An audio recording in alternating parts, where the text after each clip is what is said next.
according to Jeff Passan of ESPN. And that's where we start tonight here on 98.5 The Sports Hub. I would like to thank the members of the Massachusetts State Police for not pulling me over on my way in as I rushed into Waltham. I think I made it here in record time. It's Matt McCarthy. We're flying by the seat of our pants on this one tonight.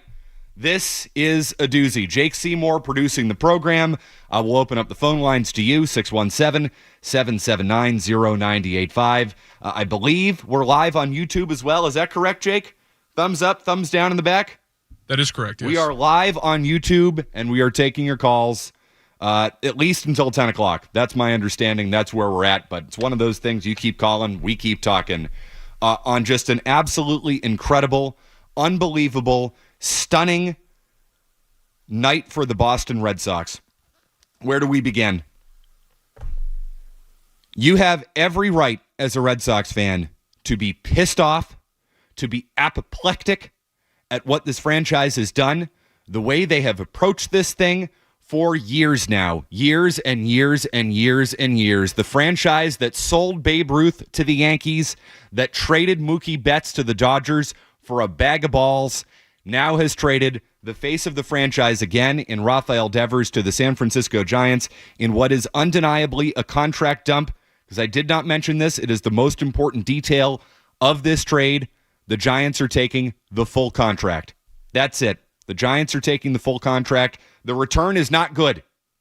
It is not good for one of the best hitters in all of baseball, but the Giants took on the contract. You should be pissed. You should be apoplectic. You should be upset. You should be beside yourself as a Red Sox fan, and we will be taking those calls all night long from you. And you have every right to feel that way. That being said, I like it. I like it. I can't believe I like it, but I like it. The Boston Red Sox have decided to remove entitlement from the organization. That's the story here, folks. Rafael Devers had become a poison. Fact, not opinion. I know some Red Sox fans wanted to bury their head in the sand on it. But this has been going back to spring training, and it never got better. To the point where the owner flew out to Kansas City to try and get Devers on board. He obviously couldn't. He couldn't. And the Red Sox decided to cut bait in a move that will change the franchise forever. That's not hyperbole. This is one of the biggest trades, biggest decisions in the history of the Boston Red Sox. This is the highest paid player in the history of the franchise. A franchise that did not pay Mookie Betts. A franchise that 100 years ago sold Babe Ruth to the Yankees. This is the Red Sox we're talking about. Devers was the highest paid player in the history of the franchise. And they dumped him. And they got rid of him to get him the hell out of Boston. If that isn't one of the biggest sports stories in recent memory, I don't know what is. And again, you have every right to be pissed off about it. You have every right to be upset about it. They are a worse baseball team, a significantly worse baseball team than they were an hour ago.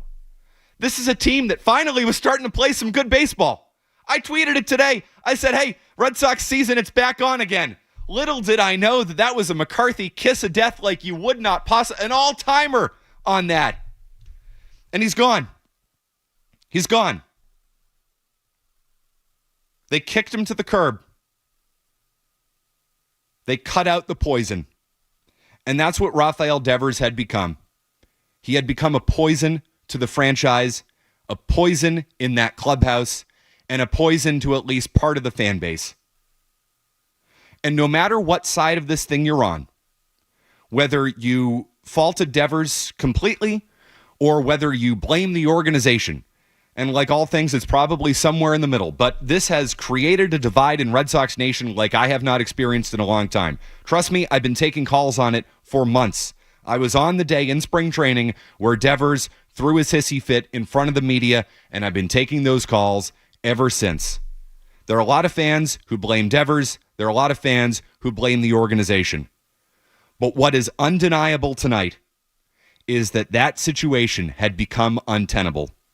is that Rafael Devers obviously, clearly, had become such a problem behind the scenes that the Red Sox traded away the highest paid player in the history of the franchise for nothing.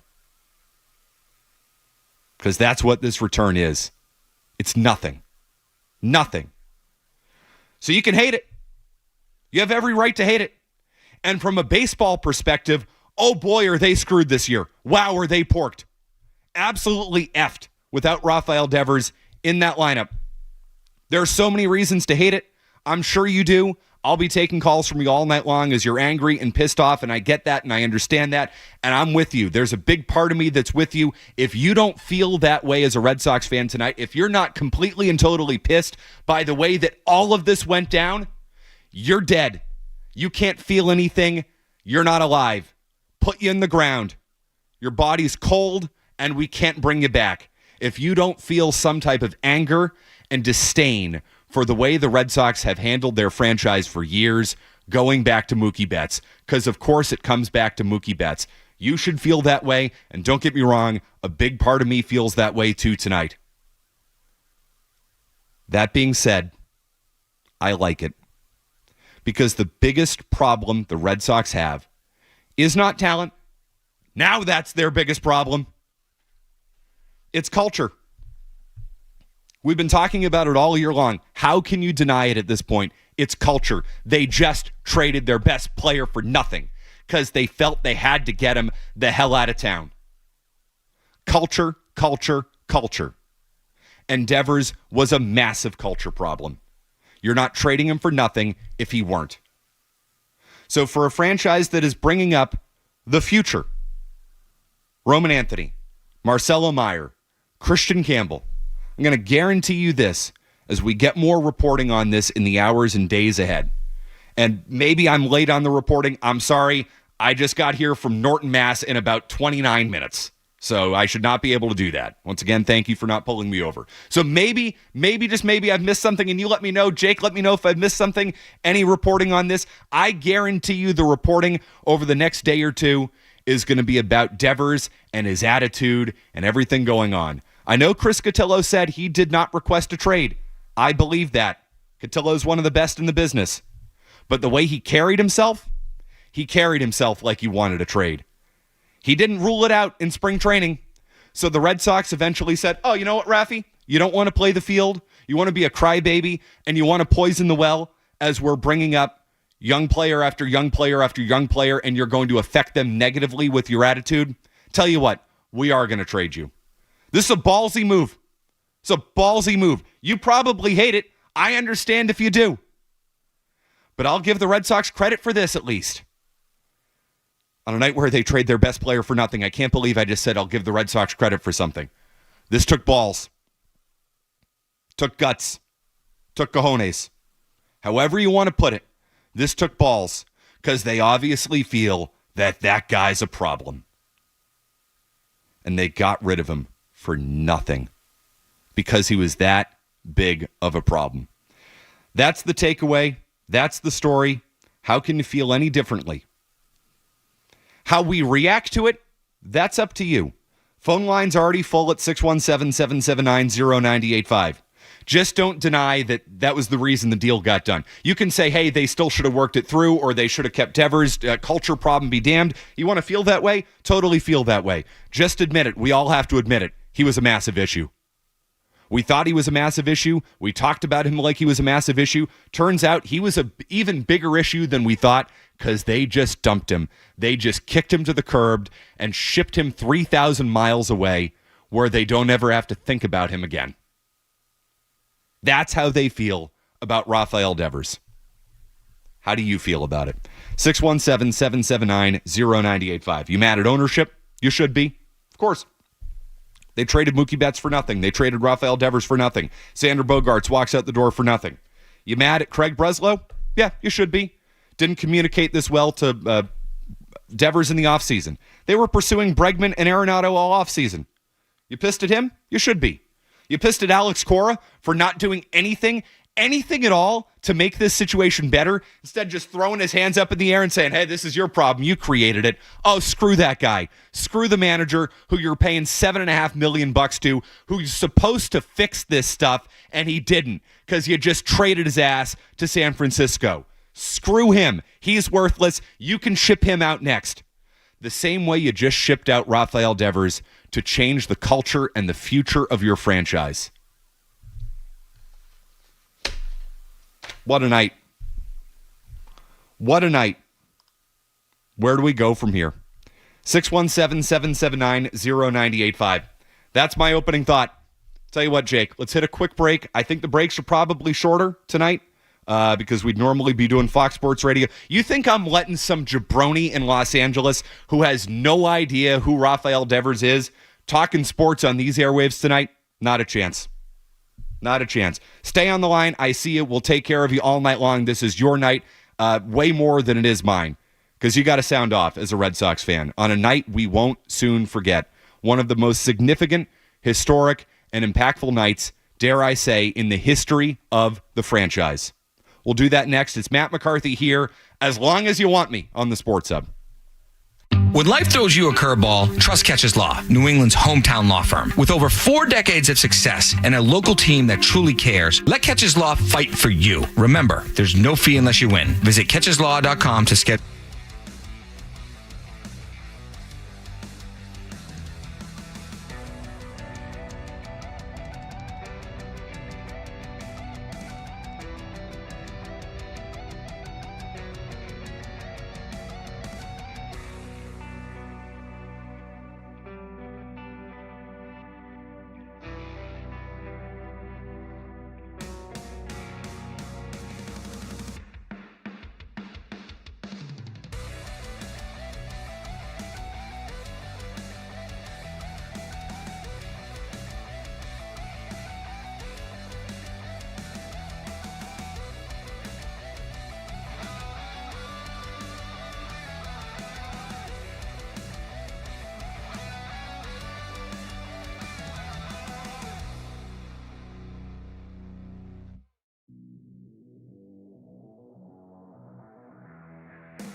Sox from Rafael Devers. That's the takeaway from this one.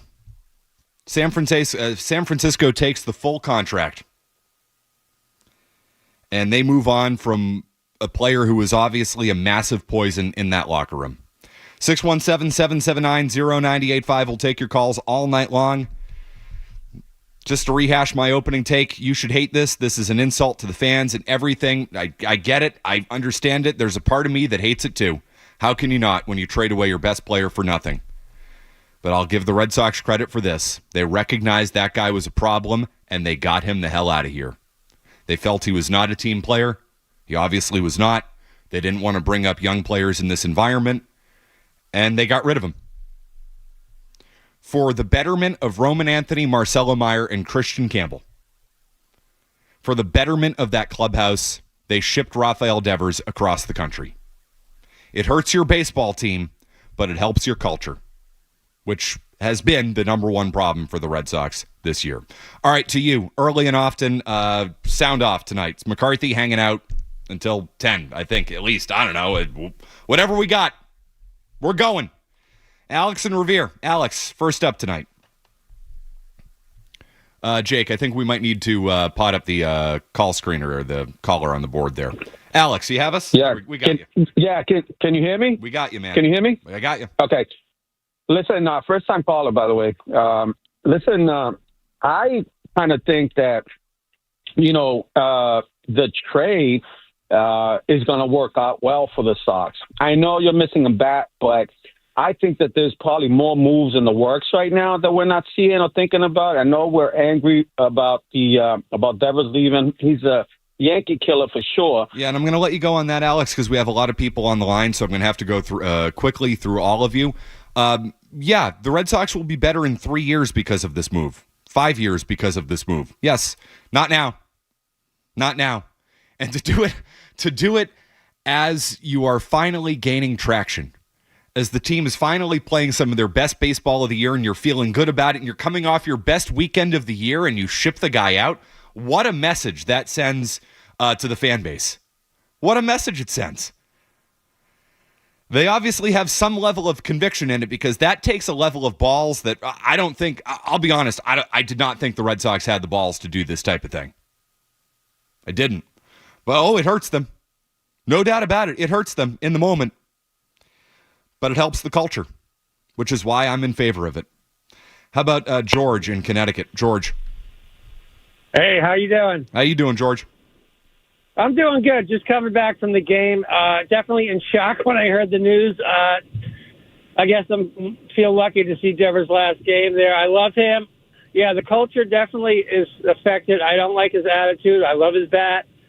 And a lot of young kids coming up, and it's not good for them. But ultimately, I'm blaming the clubhouse.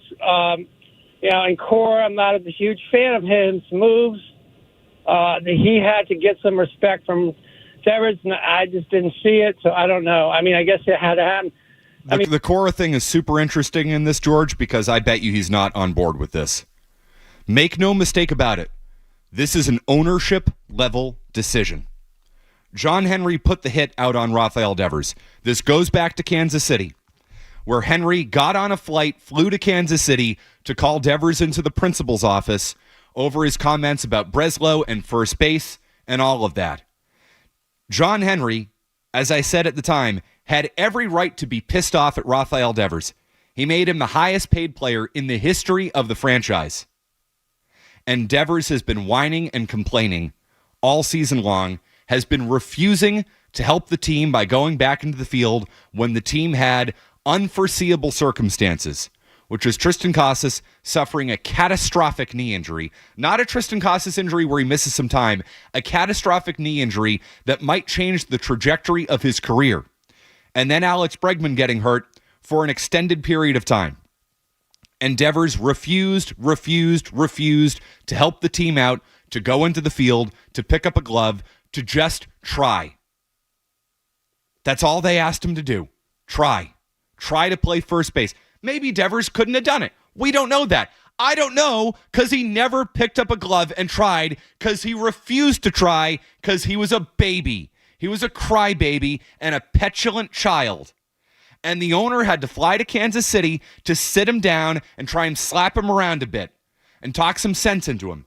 And Devers dug in his heels more and more and more to the point where the Red Sox said, screw you. We're trading you. Now, you might feel pissed about that as a Red Sox fan for doing that. It hurts the baseball team. No doubt about it. I don't blame him for it. I don't.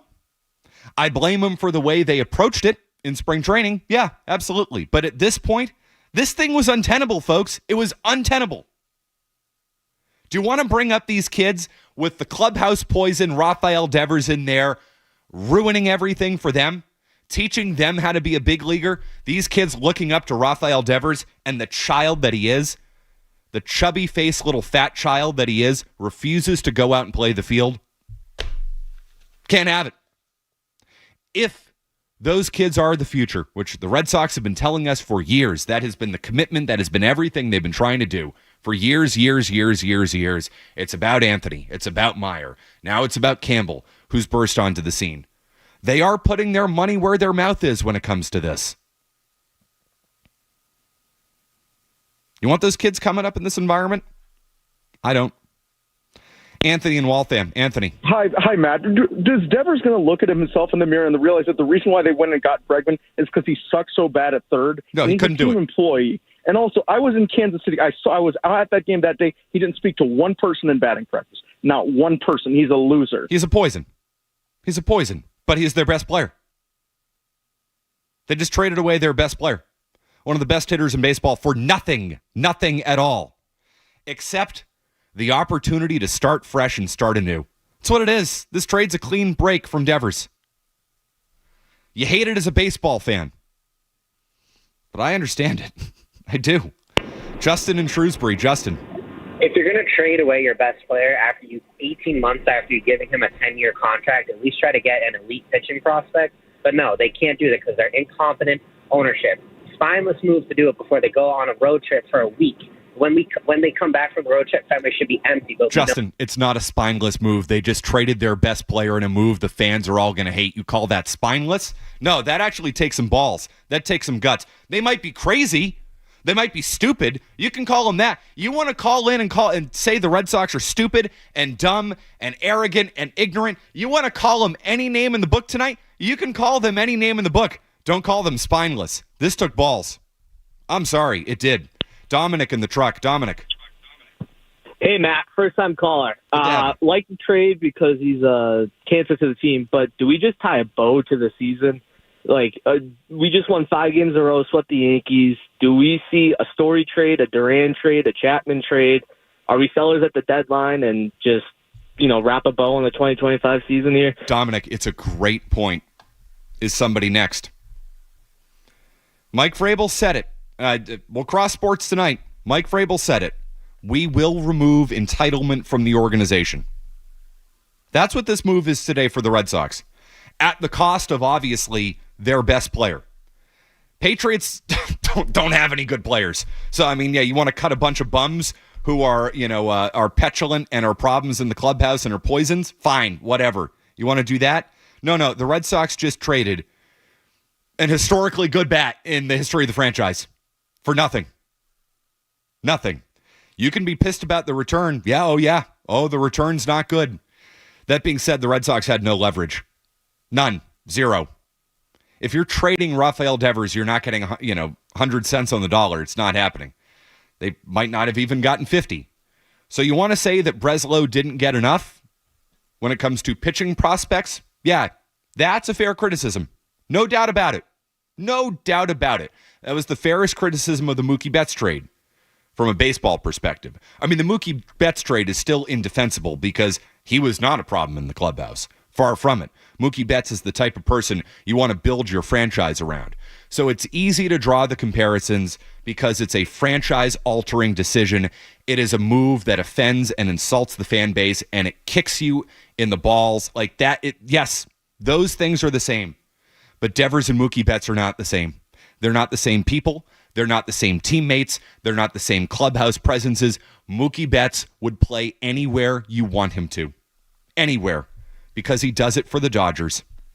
He came up as an infielder here, went to the outfield, went to center field, went to right field. He's playing shortstop for the Dodgers, second base. You could ask Mookie Betts to pitch for you, and he'd be willing to do it. Meanwhile, Rafael Devers, when he comes out earlier this year, ripping the team, ripping the GM, ripping the organization, says, what? They want me to play the outfield too? Yeah, for $313 million, Rafi, yeah, if they ask you to play the outfield, which they're not going to do, by the way, you moron, you go do it. You go do it. You be a good teammate. Rafael Devers got his ass traded because he was a crappy teammate. That's the story here. How about Sam in Framingham? Sam. Hey, man, what's going on, buddy? Hey. So here's the problem that I have. You get rid of Devers, I get it. He's a cancer, whatever. But like you just touched on, why are they not going for starting arms here? Like, I get it. I think Webb would be like a little bit out of your league. I mean, maybe if you wave Story in there, get something done. But like Robbie Ray or something for like a year. Just something, because I'm telling you, the depth in this bullpen, not only, Devers being a complete cancer, but the depth in the bullpen is scary and it's terrible. No doubt about that, Sam. You want to know where you can criticize the Red Sox in this trade? The fact that San Francisco took the full contract.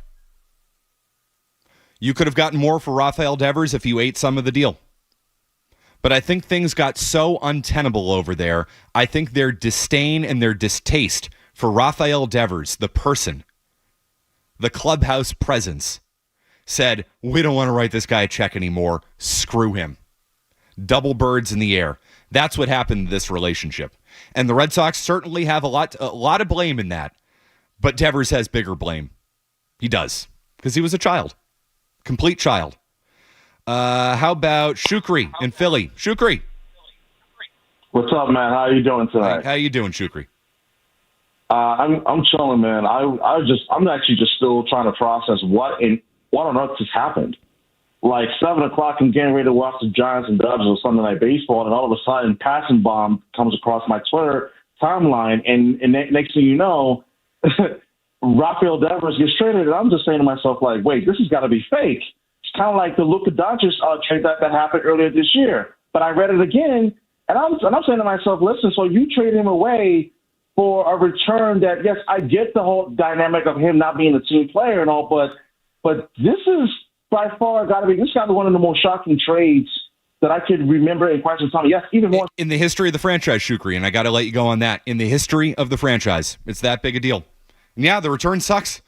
The return completely and totally blows. It's awful. It's an awful return, which tells you just how much of a problem that guy was. So, how do you feel about it? Were you willing to put up with the problem? Red Sox weren't. Mike in Braintree, who thinks I'm wrong. I don't blame you for that, Mike. What do you got going on?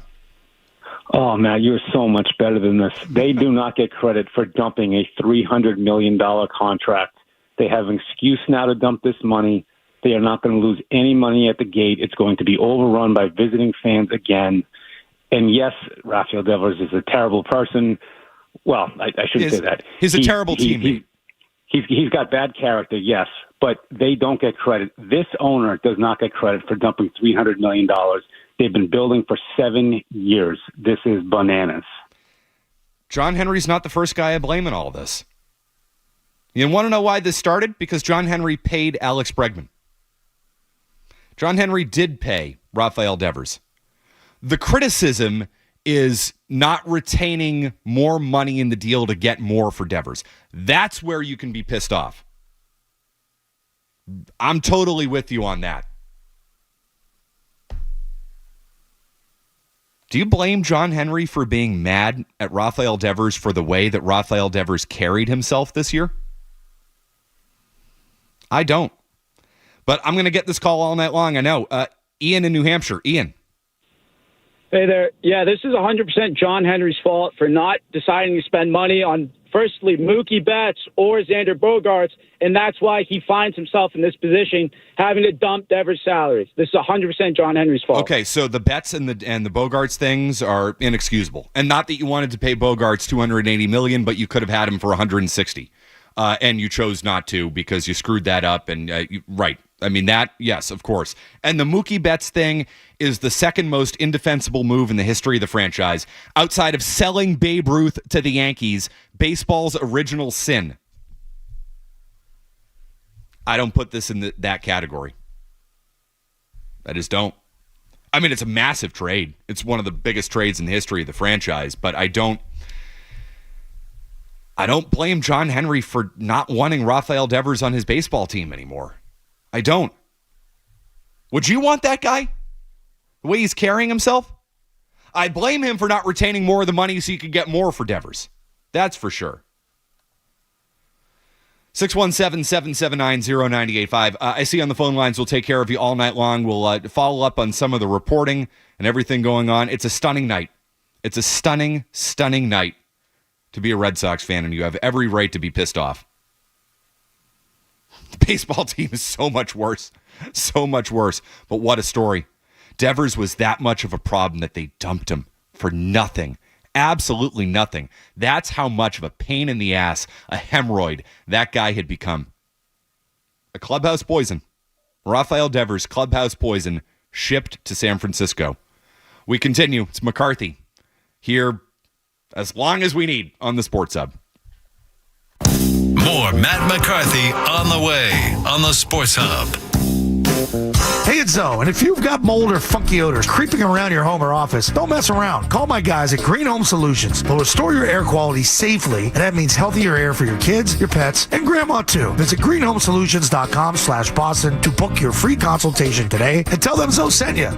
Enjoy a summer of more with limited time offers from Ira Mazda of Westwood. Turn every trip into a destination in a new 2025 Mazda CX-90 PHEV Preferred. Now available to lease for $339 a month for 24 months or with low 1.9% financing. And make every mile a moment to remember in a new 2025 Mazda CX-50 Hybrid Preferred.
Probably going to play third base for the San Francisco Giants. How you feeling about that, Red Sox fans? How you feeling about all of this? It's Matt McCarthy hanging out with you, and I base that on just some early reporting here from Jen McCaffrey.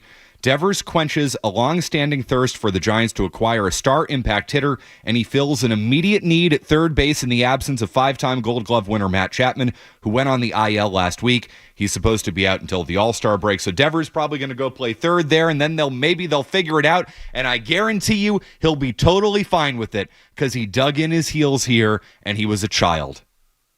That's the Devers side of it. Now to the Red Sox side of it. Buster Olney on ESPN, Sunday Night Baseball. You just heard the Sunday Night crew there reacting to the trade as they went on the air tonight. Get this. According to Buster Olney, the Red Sox did not shop Rafael Devers around the league. If that is true, that is inexcusable. That is indefensible. That is treasonous. Treasonous. I'm not quite sure I believe it, and here's why. That Sunday Night crew is so tight with Alex Cora. There is no way Alex Cora is on board with this. None. He took Devers' side the whole time. They shipped him out of here. No way Cora's on board with it. Just took his best hitter away. Something tells me that came from the Alex Cora side of it. But take it for what it's worth. Let's take it at face value. If that's true, and we'll get more reporting in the coming days, and we can figure it out then. If that is true, that's indefensible, which tells me if that's how it actually went down, according to Buster Olney, and again, I think that very much comes from the Cora side of things, but let's say that's true and it did go down like that. That tells me the Giants called the Red Sox, said, hey, by the way, Chapman went down.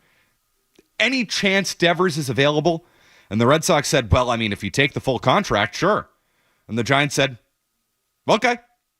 And that's how the deal was done, which I can see.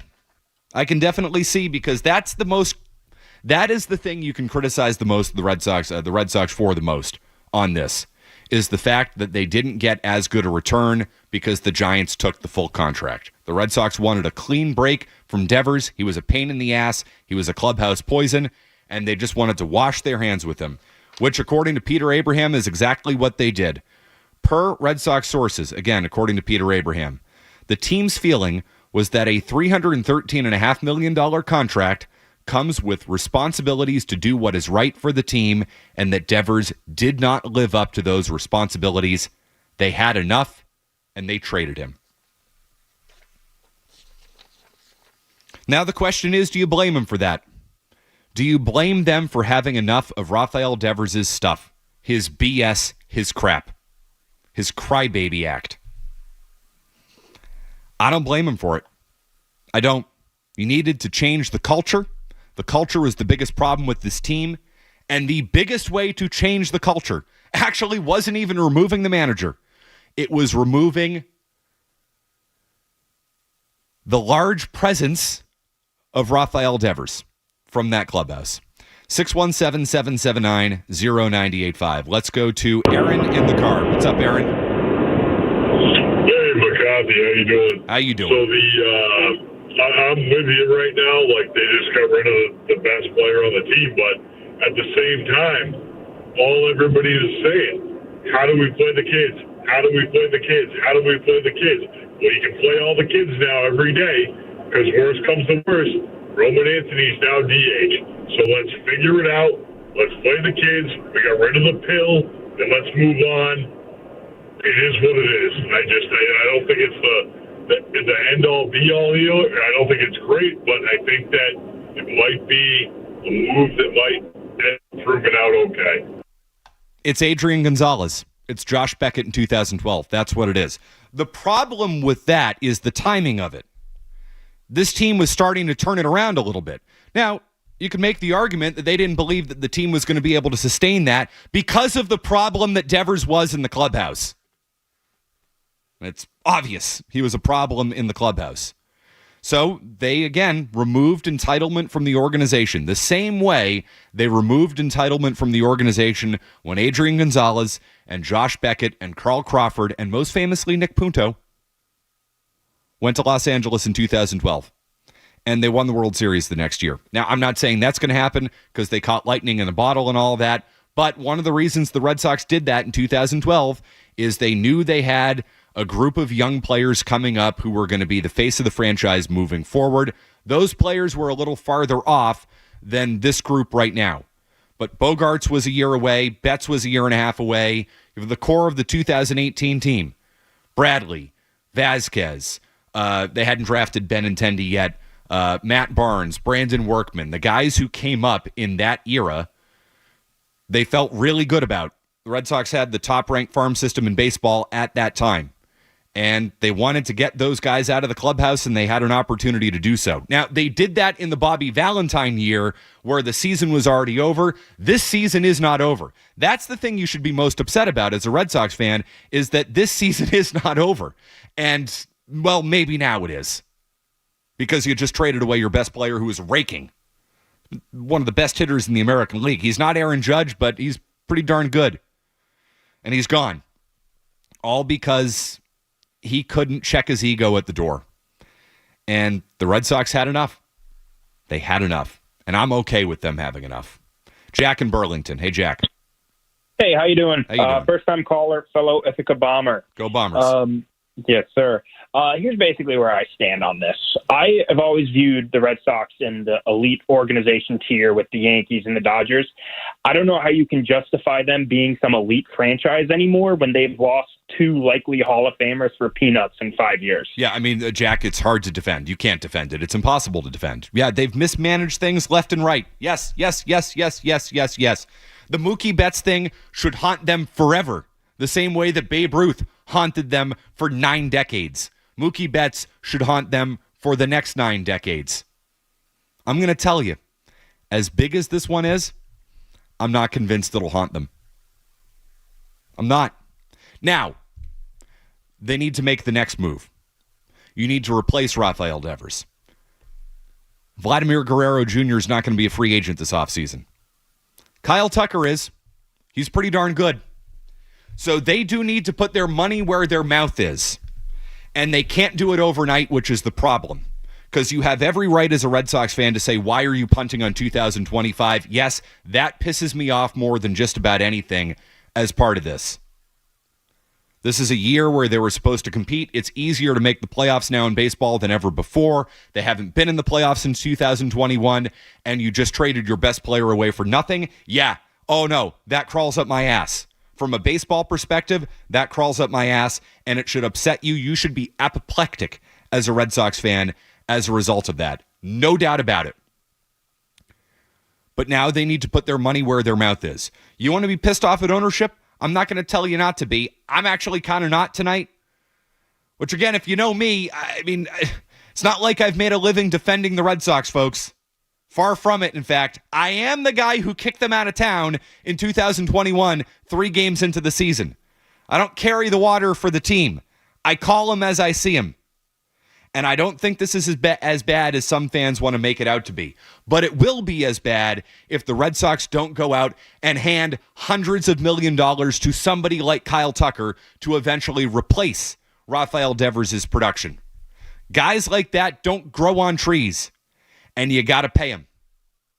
And they did pay Rafael Devers. He's the one guy they did pay. Turns out, because they're dumb and stupid and have no idea what they're doing, they paid the wrong guy. They should have paid Mookie and not him. We all know that. We've known that for years. You can't change it. You can criticize it. I'll criticize it forever. So long as I live, I'll criticize it. I will go to the grave criticizing the Red Sox for doing that. But they had enough. They realized they paid the wrong guy. Again, Peter Abraham. Sources from the Red Sox, the team's feeling was that a $313 million contract comes with responsibilities to do what is right for the team. And that Devers did not live up to those responsibilities. Don't tell me. Don't call in tonight and say Devers did what was right by the team. Don't do it. I hear from you on Twitter. Don't do it. 617-779-0985. You can't make that argument. The guy was a poison. He was a load. He was an anchor in the clubhouse. The unfortunate thing is he just also happened to be your best player, which, oh boy, what a spot to be in. And they created this spot. Don't get me wrong. They created this spot. See. Yeah, thank you, Rafi. You play third. He said he plays third. Well, he's about to go play third in San Francisco. I played third. Yeah, in San Francisco. Because we just shipped your ass out there. See. Oh, yeah. They did that all right. How about Carson and Longmeadow? Carson. Yo, so I'm not even sure if Devers is going to play third in San Fran when Chapman gets back in there. He might not. He might not. And it's starting to look like the Pats are going to be the best team in Massachusetts, because I honestly think the Sox are pretty much done for this season. I swear if I see Yoshida in the lineup a few times a week, being DH, I don't even know what I'm going to do. I might just turn off the TV. They're about to send a plane to Siberia to find Masataka Yoshida. Hey, you know how we sent you away? Hey, we got a spot for you now. You want to come hit? I don't rule it out, man. I don't rule it out. But in actuality, how about this? Friday night, the Red Sox. You know where the Red Sox are on Friday night, Jake? Yes, San Francisco. San Francisco. Great timing, isn't it? I think Devers will be excited for that one. Gets to show him how it is to play the field. What a story that is. Friday night, I do believe, is also the night where Wilyer Abreu is eligible to return from the injured list. So you just created a spot. Abreu in right, Rafael in center, Duran/Anthony in left, and one of them DHs. There you go. That's it. So Roman Anthony stays. He's got a spot now. Even with Abreu coming back, they've all got spots now. Devers wouldn't move. And they traded him because he wouldn't move.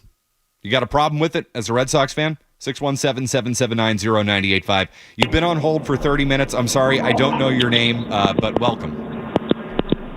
Hi, the name is Daniel. Hey, Daniel. How are you? Good. Yeah, I mean, fine. I mean, how am I supposed to be? You tell me, Daniel. How should I be? Listen, Matt, I've got two quick things on my mind. One, I am putting up with this guy because he leads the league in walks and in RBIs. I don't really care how much of a clubhouse poison he is, considering he's one of the best pure hairs in the league. And the second thing I've kind of had on my mind is, there's this whole talk about creating a culture for the younger guys that are coming up. But the thing that I don't really understand is our manager and star free agent signing were part of the biggest cheating scandal in the league. And I don't really see, from now on, I don't really see it that clear that the young kids will play when our manager has also shown a willingness to simply bench them based on who's pitching that night, whether he's a lefty or a righty. I don't necessarily fault Cora for that. You don't want to hit Roman Anthony against Max Fried. I can actually defend that decision. But if you're Alex Cora, maybe you should start cheating a little bit more because your team just got a hell of a lot worse. That's the fascinating part moving forward. Devers is gone, but Cora is still here. The two biggest culture problems the Red Sox had in that room were the manager and the best player. The best player's gone. And the manager's under contract. But I'll tell you this.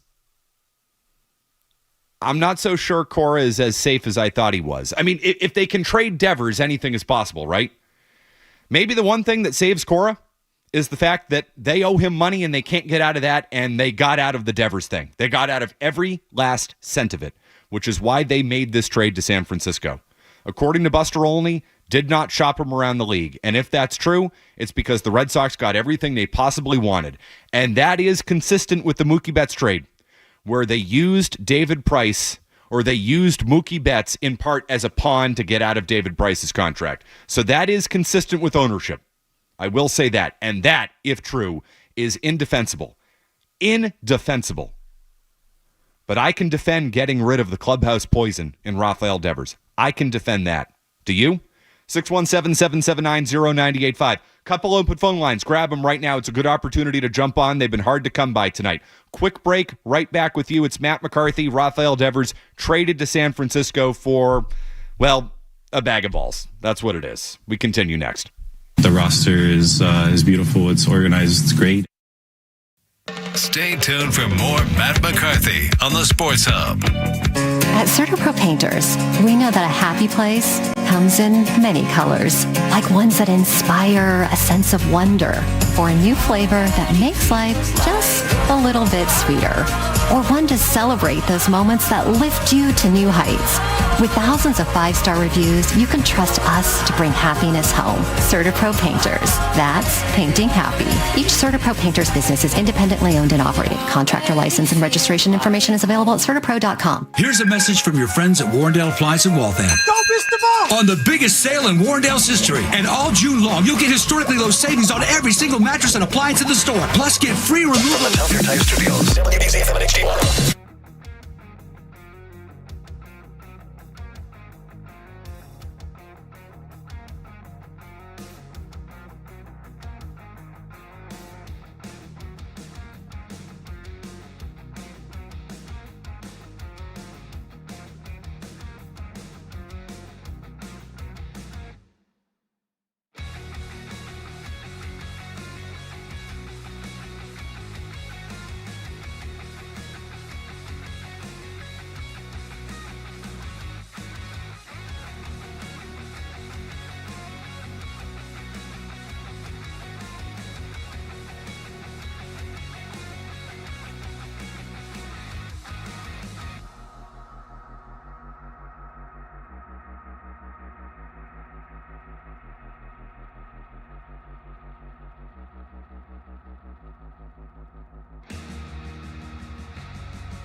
We're trying to catch everything as it comes in here tonight, so we're not probably up to speed with everything that is going on and being reported out there. But I'm reading here from Andrew Callahan on Twitter. The Red Sox did not shop Devers, Buster Olney just reported, citing a conversation with another team's executive. That is a very important detail that we didn't have a few minutes ago. I had speculated that perhaps a Buster Olney report could come from Alex Cora, because Cora is tight. He is thick as thieves with those Sunday night guys based on his time at ESPN. That's the most important detail out there, is people around baseball are saying, we did not know Rafael Devers was available. That is inexcusable. Inexcusable, indefensible, treasonous. That's the worst part of this deal, bar none. You should rip the hell out of the Red Sox for that, and I will. How do you not shop this guy? I don't have a problem with you wanting to move on from him. He's a poison. How do you not shop him and get more in return for Devers? And the answer is, we just found out they got everything they wanted, which is San Francisco calling up and saying, we'll take every last cent. And the Red Sox said, good, we'll wash our hands of this guy. I don't fault them for wanting to wash their hands of him. I now fault them for the return. Now you can criticize them for the return. You have to shop him. Are you kidding me? You have to shop him. And maybe they were concerned it was going to get out and it was going to affect the team and a trade would fall through. You have to run that risk. This is your franchise player. You can't get a bag of balls for your franchise player the same way they got a bag of balls for Mookie Betts. Because in the end, this is an ownership level decision. We don't want to pay this guy. And I don't fault Henry for not wanting to pay Devers. I do fault him for not wanting to pay Mookie Betts. That's indefensible. This, I don't fault him for.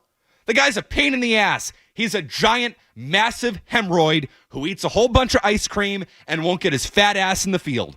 I don't fault them for saying, we're paying you $313 million. You won't help the team. You're a poison. You're a bad influence on the kids, and we got to get you the F out of here. I don't fault them for that. I fault them for now not getting more. Now that we have that piece of information, that's indefensible. That's inexcusable. I can't get over that. Do not let them off the hook for that. Don't let them off the hook for that. That's awful. Oh, that pisses me off so much. Jesus. 617-779-0985. To you, we go. How about that? Trevor in Somerville. Trevor. Hey, how's it going? I guess my question is, you're saying Rafael Devers is toxic and like locker room poison. Yep. And he's definitely not a team player. But in the world where Casas didn't get injured and Bregman was fine, like, would we be saying the same things? Like, this guy's toxic, this guy's poisonous, get him out of here? No, we'd be going back to what he said in spring training. And maybe this thing would still be hanging over the team a little bit. But this is the world we live in. Casas did get hurt. He suffered not just an injury, a catastrophic, career-altering, might never be the same, probably won't ever be the same type of injury. That happened. This is the real world. Alex Bregman got hurt. This is the real world. And in the real world, the Red Sox responded by saying, now that this has happened, the unfortunate, the unlucky, the terrible, how do we best respond to this adversity? How do we best respond to this situation? And their approach was the right one by saying, our team would be better if Devers tried to play first base. Because we don't have a first baseman of the future. It's probably not Tristan Casas at this point. So if we can get Devers back in the field and he can play a passable first base, it opens up the DH spot. We can get Anthony up here. We can get Yoshida up here. We can get our best 9 out here. We can introduce Anthony to the big leagues while not having to worry about his defense. Maybe Christian Campbell, who can't field worth a lick, becomes your designated hitter. The options all of a sudden are more interesting. There are better options for the team, and Devers went double bird, refused to name the GM by name, called the team out, called the organization out, did all of that, and tried to tank the whole thing, and in the process tanked the clubhouse. And the manager was on his side. So what do you do next about Cora? That's the biggest thing. You got rid of Devers. You just going to let Cora continue to poison the well around here too? This is a culture decision. And that I'll defend.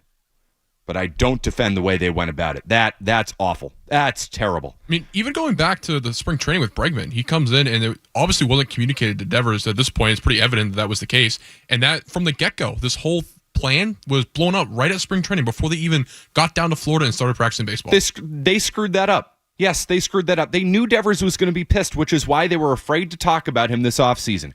He wants to play third base. Adrian Beltre was his hero growing up. He wanted to be Adrian Beltre. He wants to play third base because Adrian Beltre played third base. You know what? I wanted to play first base for the Boston Red Sox because Mo Vaughn was my hero growing up. Sometimes you need to adjust.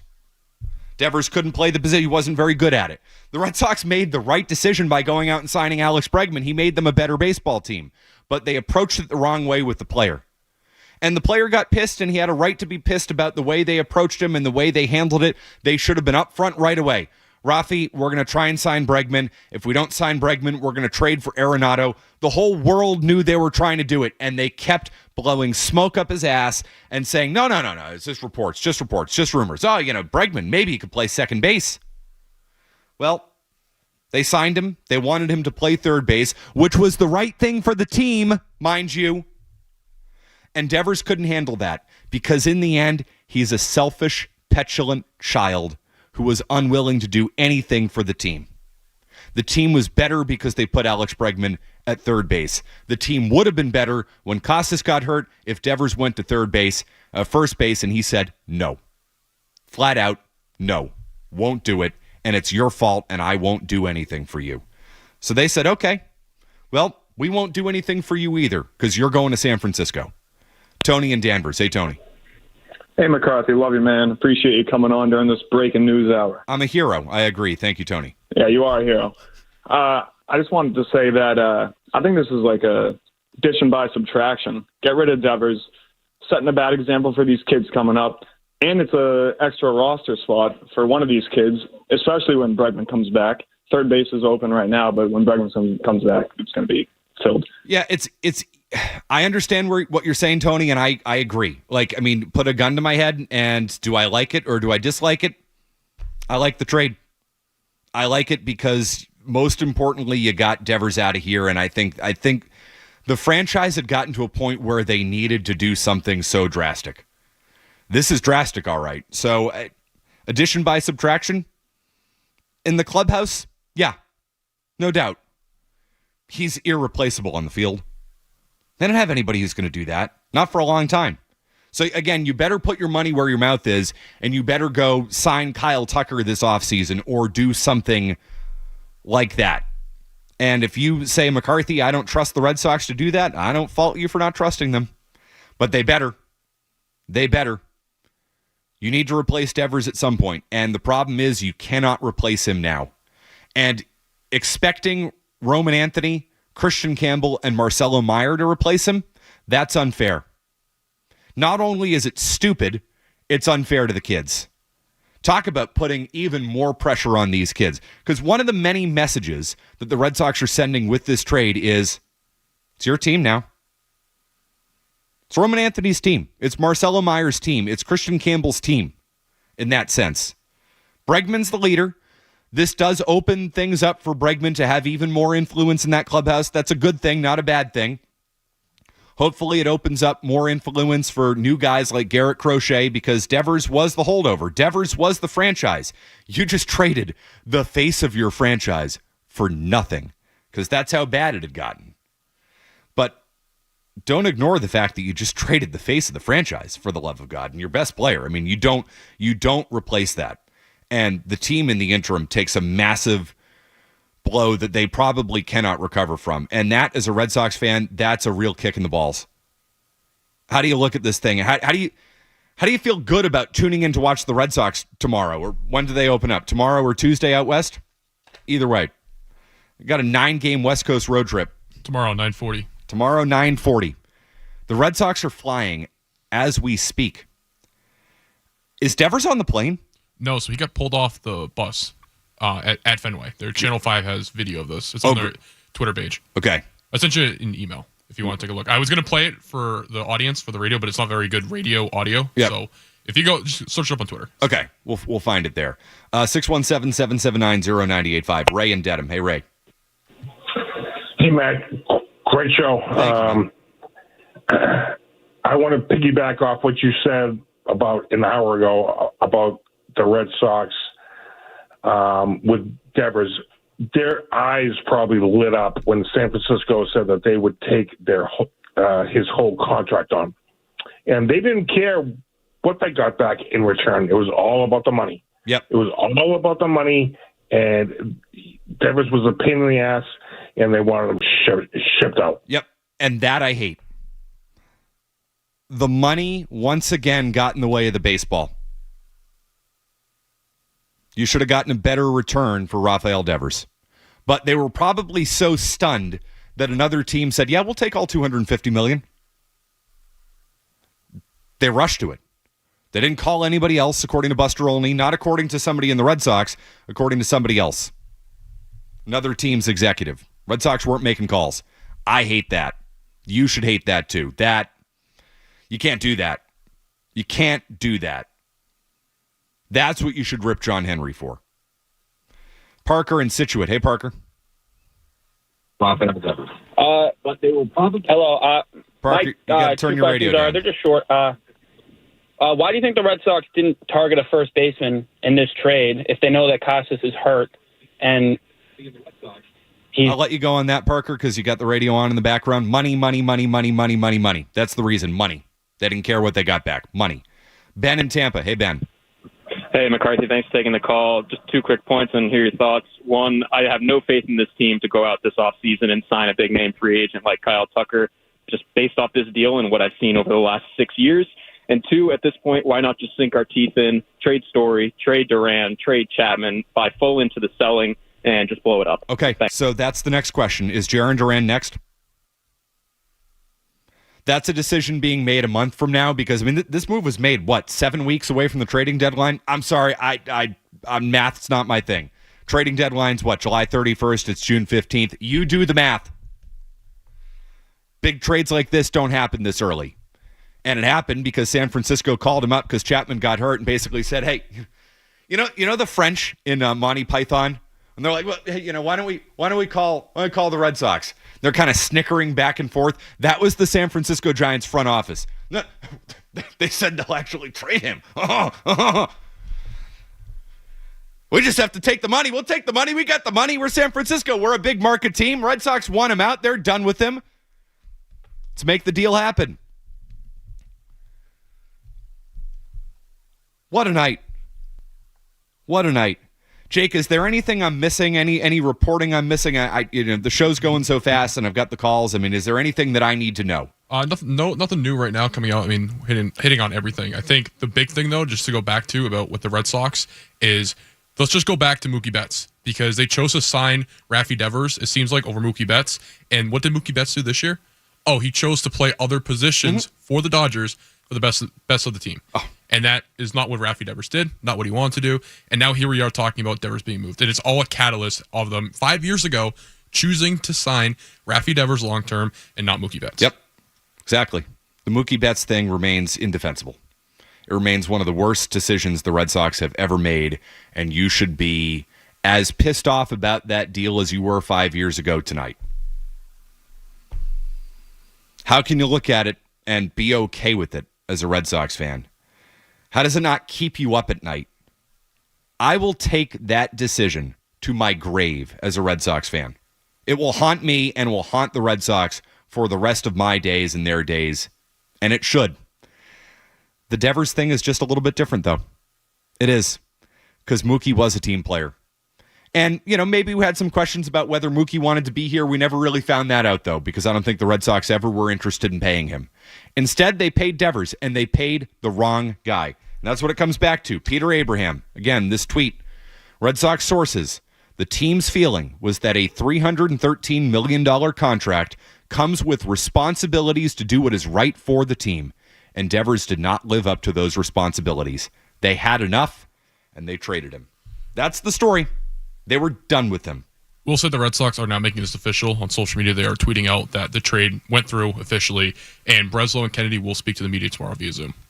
Where's John Henry? I'm sorry. As I say speak to the team, I meant speak to the media. Yeah, no, Zoom. But where's John Henry? Yeah, exactly. Where's John Henry? This is an ownership-level decision. One that I am defending because they had to change the culture and Devers was that much of a problem. But the owner who called the hit on Devers, you don't trade Rafael Devers with the owner not sanctioning it. Devers is a made guy. As made as you get. The highest paid player in the history of the franchise. The owner should be out there tomorrow answering for this. Because I think it's defensible. I think a lot of Red Sox fans don't think it's defensible. I do. But either way, they had the balls to make the move. They should have the balls to answer for the move. You shouldn't send Sam Kennedy up there. You shouldn't send Craig Breslow up there. You should send John Henry up there. And it's noteworthy in some ways that Alex Cora is not up there. He's the manager. This ultimately doesn't come down to him, so it's the team president and the chief baseball officer. I guarantee you, and this is the next part of the story that I want to learn about. I want some reporting on this. How does Cora feel about this? Is he on board with this? And chances are, there's no way. I bet you Alex Cora didn't even know this was going down. I mean, most executives didn't know this was going on. That's what Pass is putting on now. They were confounded, is what he said. Yep. No one knew this was going to happen. Cora didn't know. And I think Cora will probably likely speak like his normal pregame interviews. So we're going to get that from him, his pregame interviews, postgame interviews as well. That's what we're going to get. But right now, John Henry, missing. You think he's going to be posting a picture of him smoking a cigar today? Think that's coming? It's a boss move. It's a boss move. Don move from John Henry. But he's not going to answer for it. That's weak. The decision itself, ballsy. The way they've gone about it, weak. Not calling around Major League Baseball. They got the call. Hey, will you trade him? We'll take the whole contract. Done. How quickly can we send him to you? That you should have a problem with. They didn't even let him fly in the plane to the West Coast. They pulled him off. They said, good. You know what? Just go fly on your own. Go take JetBlue. They got a flight. Don't come on our plane. Deal was done. Yeah, that's fine. You don't let him on the plane. Can you imagine if this had leaked out when he was on the plane? Can you imagine what that plane ride would have been like? Shipped it all for him. They probably did him a favor. Don't to fly business or... Yeah. No, they didn't want to pay for it. The San Francisco Giants now need to fly him, business class. Boston, you can get a lot of deals, a lot of JetBlue, and maybe get some JetBlue miles. Those True Blue points. Use those True Blue points to get Devers out to San Francisco because they shipped his ass 3,000 miles away, and frankly, it probably wasn't far enough for them. 617-779-0985. I see on the line, full phone lines. We'll keep taking care of you. You're here. I'm here. It's McCarthy. An emergency show. A special report. However you want to call it. Rafael Devers traded to the San Francisco Giants. We continue on the Sports Hub. You're listening to Matt McCarthy on the Sports Hub. Builders, remodelers, and homeowners, listen up. Partner with one of the most trusted, independently owned lumberyards and showrooms around, Cape Cod Lumber and CCL Homescapes. Visit CCL's newly renovated kitchen showroom and get inspired as soon as you walk through the door. Explore the latest trends from the most reliable kitchen cabinet manufacturers in the industry. Check out dozens of color combinations and popular styles in our refreshed showroom in Abington. Visit us online at cclco.com or in person at CCL Homescapes in Abington. CCL, 100% employee-owned and operated. Book your summer and fall vacation on Avello Airlines. Now with new flights from Manchester Boston Regional Airport to the Carolinas. Enjoy a nonstop flight on Avello to Myrtle Beach and Wilmington, in addition to their nonstop service to Raleigh, Durham, and Charlotte. Book your getaway today at AvelloAir.com. You need cholesterol, but high levels of cholesterol can put you at an increased risk of heart disease and stroke. To lower cholesterol, focus on a heart-healthy diet, including plants, high-fiber foods, whole grains, fruits, and nuts. For more nutrition tips during National Nutrition Month, follow Mass General Brigham Health Plan on Instagram at MGB Health Plan.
The Rafael Devers to San Francisco blockbuster has executives across baseball confounded.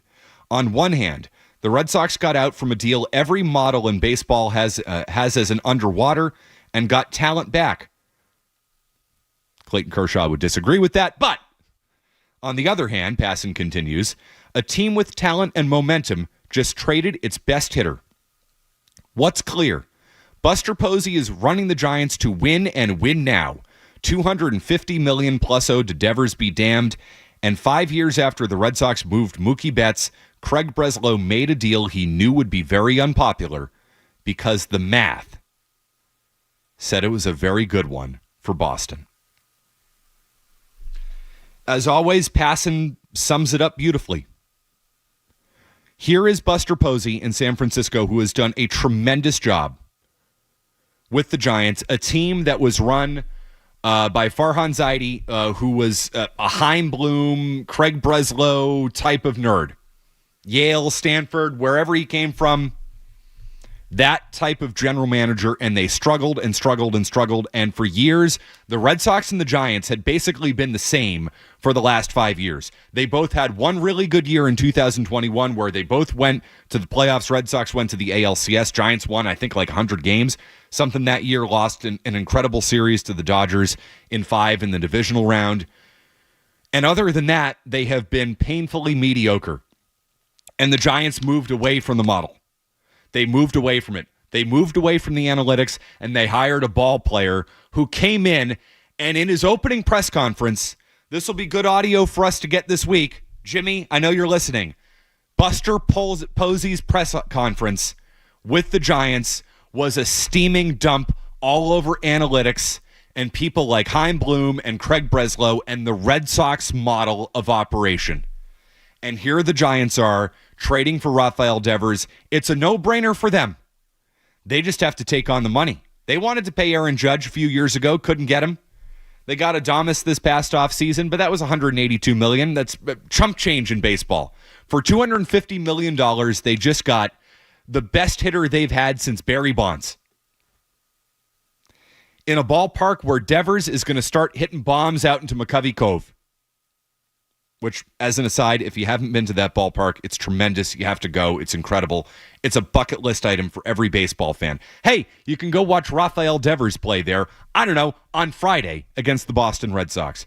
The difference between these two franchises is unbelievable. It's stunning. It's striking.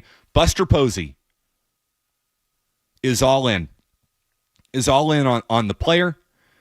Analytics be damned. Again, Jeff Passan just said it. The Red Sox got out from a deal every model in baseball has as underwater. People in baseball say it's a bad contract. I think a lot of Red Sox fans would say it's a bad contract. And he said, screw it. He's a good ball player. He's what we need in a loaded division. Star power in San Francisco. You're going to see eventually Shohei Ohtani pitching to Rafael Devers at Dodger Stadium and in San Francisco. And you are deprived of that as a Red Sox fan. And you should be upset and pissed about that. And in that same game, that same series, those same matchups, Mookie Betts will be playing right field or center field or maybe shortstop or maybe second base or wherever the hell the Dodgers need him to play. And Devers wasn't willing to do that here because he's a bad teammate. And every step of the way, the Red Sox make the wrong decision. And what I like about this tonight is they're admitting they made a mistake. And they're at least trying to rectify that in some way by removing Devers, the clubhouse poison, from the equation. But they're still led by one thing and one thing only. The math. Jeff Passan. Craig Breslow made a deal he knew would be very unpopular because the math said it was a very good one for Boston. The models say it's good because you get out from Devers' contract. They say Devers is not going to age well. All that stuff. It's probably true. But the message it sends to the fan base And again, I say this as somebody who likes the deal and is defending it because I think Devers was that much of a problem. And the number one issue with the Red Sox is the culture. But the 1A issue is the way they approach things. Their model, the analytics, not enough common sense. And they got out from the contract, which maybe benefits them down the road. But you're going to go to Fenway in a week and a half, and who's the face of the Boston Red Sox? Who is it? And eventually, you'll get past that. The franchise will get past that. The franchise might even be better as a result. I argue it will be better as a result. Next year, 2 years from now, if you're actually serious about replacing Devers, the franchise will be better without Rafael Devers and the problem that he was and the fat anchor he had become on that clubhouse and on that culture and on that team. But in the interim, you get another message as a Red Sox fan that in the end, you don't matter. Screw you. We don't care about you. We care about the money you're going to bring in. And if you don't bring that money in, somebody else is going to bring that money in. Because Fenway Park is a tourist attraction. And for every Red Sox fan who gets pissed and doesn't go this year, in a year where they were building momentum and Fenway was awesome this weekend, and you have some level of hope and you're like, this is what I should feel as a Red Sox fan, it all goes away. Just like that, in a moment, in a stunning, stunning maneuver, it's all gone. Devers, gone. This thing, gone. Maybe the 2025 Red Sox, gone. Are they better in 2027 because of this? 2028? Probably. Yeah. Is the clubhouse better now? Oh, yeah. Oh, no doubt.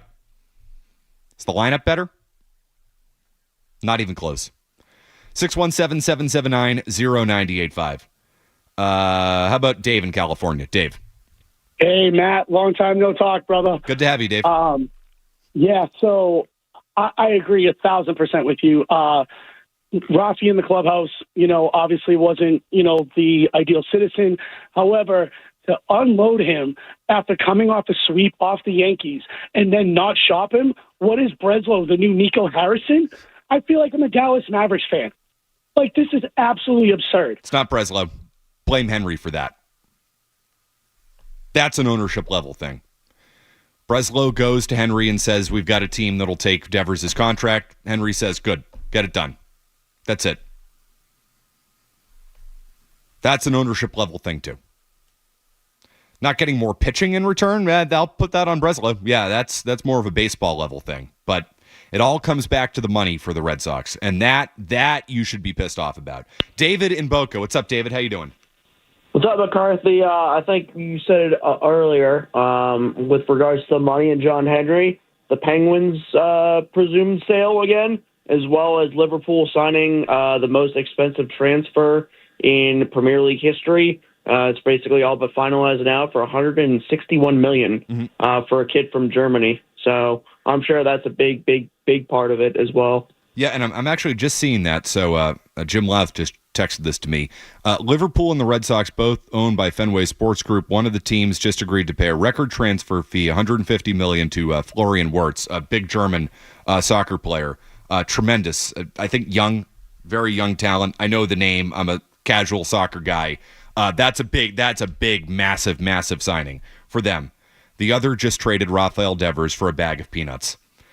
Those two teams are in different spots. Again, the culture problem with the Red Sox. The money is a factor. It's a massive factor. It's the reason, they were happy when San Francisco called and said, we'll take the money. Great. It's done. Guys, they wouldn't have traded Rafael Devers if he weren't a poison. If Devers were a good teammate, they would have kept on paying him. So criticize them for letting the money get in the way of the baseball decision in the return. Criticize them for that. But you can't criticize them for handing out the contract, the highest paid contract in the history of the franchise. You can't criticize them for that. That I won't do. It's a nuanced complaint directed at Henry. If he had done this when Devers was doing everything he could for the team, rip the hell out of him for it and say he's the worst person on planet Earth and all that stuff. No, the factor here is Devers was a clubhouse poison. And they wanted to get rid of him. And yeah, things got personal. And I think when they got a call saying, we'll take the full contract, they said, great, we'll wash our hands of it because we don't want to pay him. If you're John Henry, and this is where the personal thing gets into it, put yourself in his shoes. You had to fly out to Kansas City to call Rafael Devers into the principal's office because he wasn't helping the team out. He was ripping the team publicly, creating issues, and you said, I paid you. I paid you, you fat load, and you won't help the team. So when somebody says, hey, we'll pay him, Henry says, fine, you can pay him. You can pay him. 617-779-0985. We continue. It's McCarthy hanging out on the Sports Hub. The breaks are quick tonight, which is good because we can just keep going. Full phone lines when somebody when somebody drops off the line, you pick up the phone and join us. We continue. Rafael Devers traded to the San Francisco Giants. Live reaction all night long here on the Sports Hub. More Matt McCarthy on the way on the Sports Hub. Be sure to tune into the Off-Air Show with Felger every Wednesday just after 6 p.m. on the 98.5 The Sports Hub YouTube channel. The Off-Air Show is presented by the original light beer, Miller Lite. Legendary stories and the Off-Air Show start with a light. Here's to 50 years of Miller time. Hey everybody, it's Felger here. All right, John, what's up with the sunglasses? Mike, the sun's finally out. These deals are so hot, I gotta wear shades. I know the song. We're all just walking on sunshine, right, John? Okay, good one. Let's check out these hot deals. Lease a new Chevy Silverado for $288 a month and save up to $12,000. Or a new Equinox for just $248 a month. These deals are so hot. I think you need these out in the lot, Mike. No problem. Come see my friend John Anzalone and his team at Liberty Chevy Wakefield, and together... Get yourself up for success.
the 13th overall pick last year. Right-handed hitter, I believe. But again, don't quote me on that because we are flying by the seat of our pants tonight, as we should be, because we're live, we're local. This is why radio's here. You think this medium's dying? Not on nights like tonight, folks. Not on nights like tonight. And we're going. I know it says online we're going till 10. Jake, screw that. Executive decision here. No, we're not. We're not going off the air at 10 o'clock. We're not doing that. Over my dead body, my cold, dead body, you will have to rip the microphone out of my hands tonight. Not tonight. The people want to talk. Phone lines have been jammed up since we got on the air. Of course people want to talk. This is one of the biggest nights in the history of the Boston Red Sox. That's not hyperbole. It's the truth. John in the car. Hey, John. John, I'm going to put you on hold because you're not in a good spot there, and I know you've been waiting a long time. I'll come back to you real quick, okay? Jake in Los Angeles. Hey, Jake. Hey, guys. Thank you so much for holding down the fort for Red Sox Nation out there. I got to say, this all falls at the feet of Alex Cora. I mean, what a quack he is. I mean, he inherited a great team in 2018 and was heralded as some kind of great guy in the locker room, some kind of players coach. This is an admission by ownership and the general manager that he can't get it done as a general manager, as a manager of this team, because they're just not able to keep it together. And this Devers situation, he could have amended if he had used the soft power that we think that he has. It all falls on him. Thanks. Yeah, Jake, I couldn't agree more. And the reason Cora's not gone is because of money. The reason Devers is gone is because of money, and that's on ownership, and we can rip them for that, and we should rip them for that. I'll rip them all night long. I'll stay on all night if I have to rip them for that. But Cora and his role in all of this, boy, is he to blame. He couldn't fix this situation. He didn't even try. Didn't try. Washed his hands of it. The field manager, the guy you pay to manage the egos, more so than ever before in baseball. The field manager has less to do with the actual in-game stuff and more to do with the 26 mostly grown adults, except Rafael Devers is a grown child in that clubhouse. And he wanted no part of it, wanted nothing to do with it. I'd fire his ass tonight because he failed. Not only did he fail, he actively sided with Rafael Devers, who the team and the organization have now told you is a poison. I keep going back to the Pete Abraham tweet because he's sourcing everything that we all knew right away when this deal went down. When you saw what the return was, when you saw the Giants paid for the whole contract, took it all on, we all know the Red Sox did this for one reason and one reason only. It's because they couldn't stand Devers, and the guy was a poison, a problem, a malcontent, a bad influence, a bad attitude, a bad teammate. Pete Abraham, sources. The team's feeling was that a $313 million contract comes with responsibilities to do what is right for the team. And Devers did not live up to those responsibilities. They had enough, and they traded him. That's the story right there. John in the car. You in a better spot there, John? Matt, can you hear me? I got you, John. How you doing? All right, Matt. I'm sick to my stomach. Rafael Devers was supposed to be the next 500 home run guy. This is not how this was supposed to go down. You mentioned something a little bit ago that the Red Sox have to replace him. And when Mookie Betts got traded, I was confident that he would be replaced. There was Ohtani, Soto, Harper. There was a lot of guys to replace him, and we got none of them. Yep. So what are you confident that he's going to get replaced now? No. Thanks for the call, John. No. How could you be confident? Just because they signed Alex Bregman and traded for Garrett Crochet, and those were big moves, don't get me wrong, does not mean they're going to go and hand out the next $500 million contract, be that to Kyle Tucker or whoever that person is. Now, you need to do it. You have to do it because Devers is irreplaceable right now. Roman Anthony's not going to replace him in the moment. Maybe 5 years from now, he'll replace him. And that's the hope and that's the belief. And trust me, the Red Sox believe it. Hell, the entire franchise has been all about Roman Anthony, Marcelo Meyer, Roman Anthony. And part of the justification and part of the reasoning for this move is they wanted to get Devers out of that room so Anthony and Meyer and those guys can grow in a better environment, not soiled by that crybaby, that child Rafael Devers. Which, that is defensible. You can understand why they'd want to do that. What they got in return, not good enough. The way they went about it, incredible. Bad, real bad, awful, terrible, putrid, preposterous. Find any adjective you want. Should have brought in my grandfather, best baseball fan I ever knew. The reason I'm a baseball fan was at Don Larson's Perfect Game. That guy, he had a massive dictionary of it sitting in my living room. Should have brought that in tonight. Find every word to describe what the Red Sox just did to Devers, to the team, to us, to you, the fan base. Should see this thing, Jake.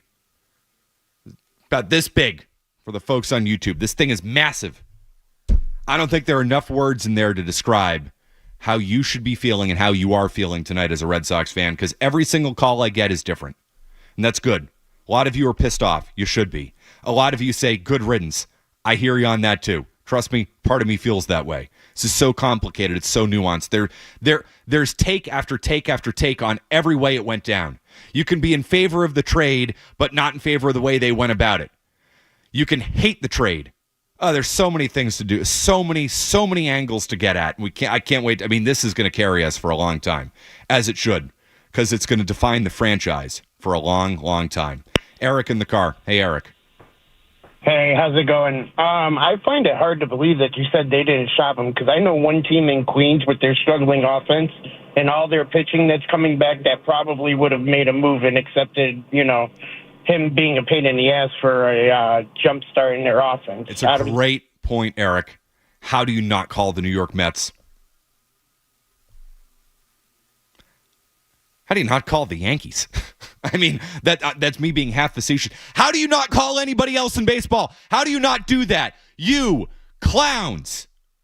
Oh, God, you are so driven by just the money. That is the worst part about all of this. It's not the fact that they traded him. It's not.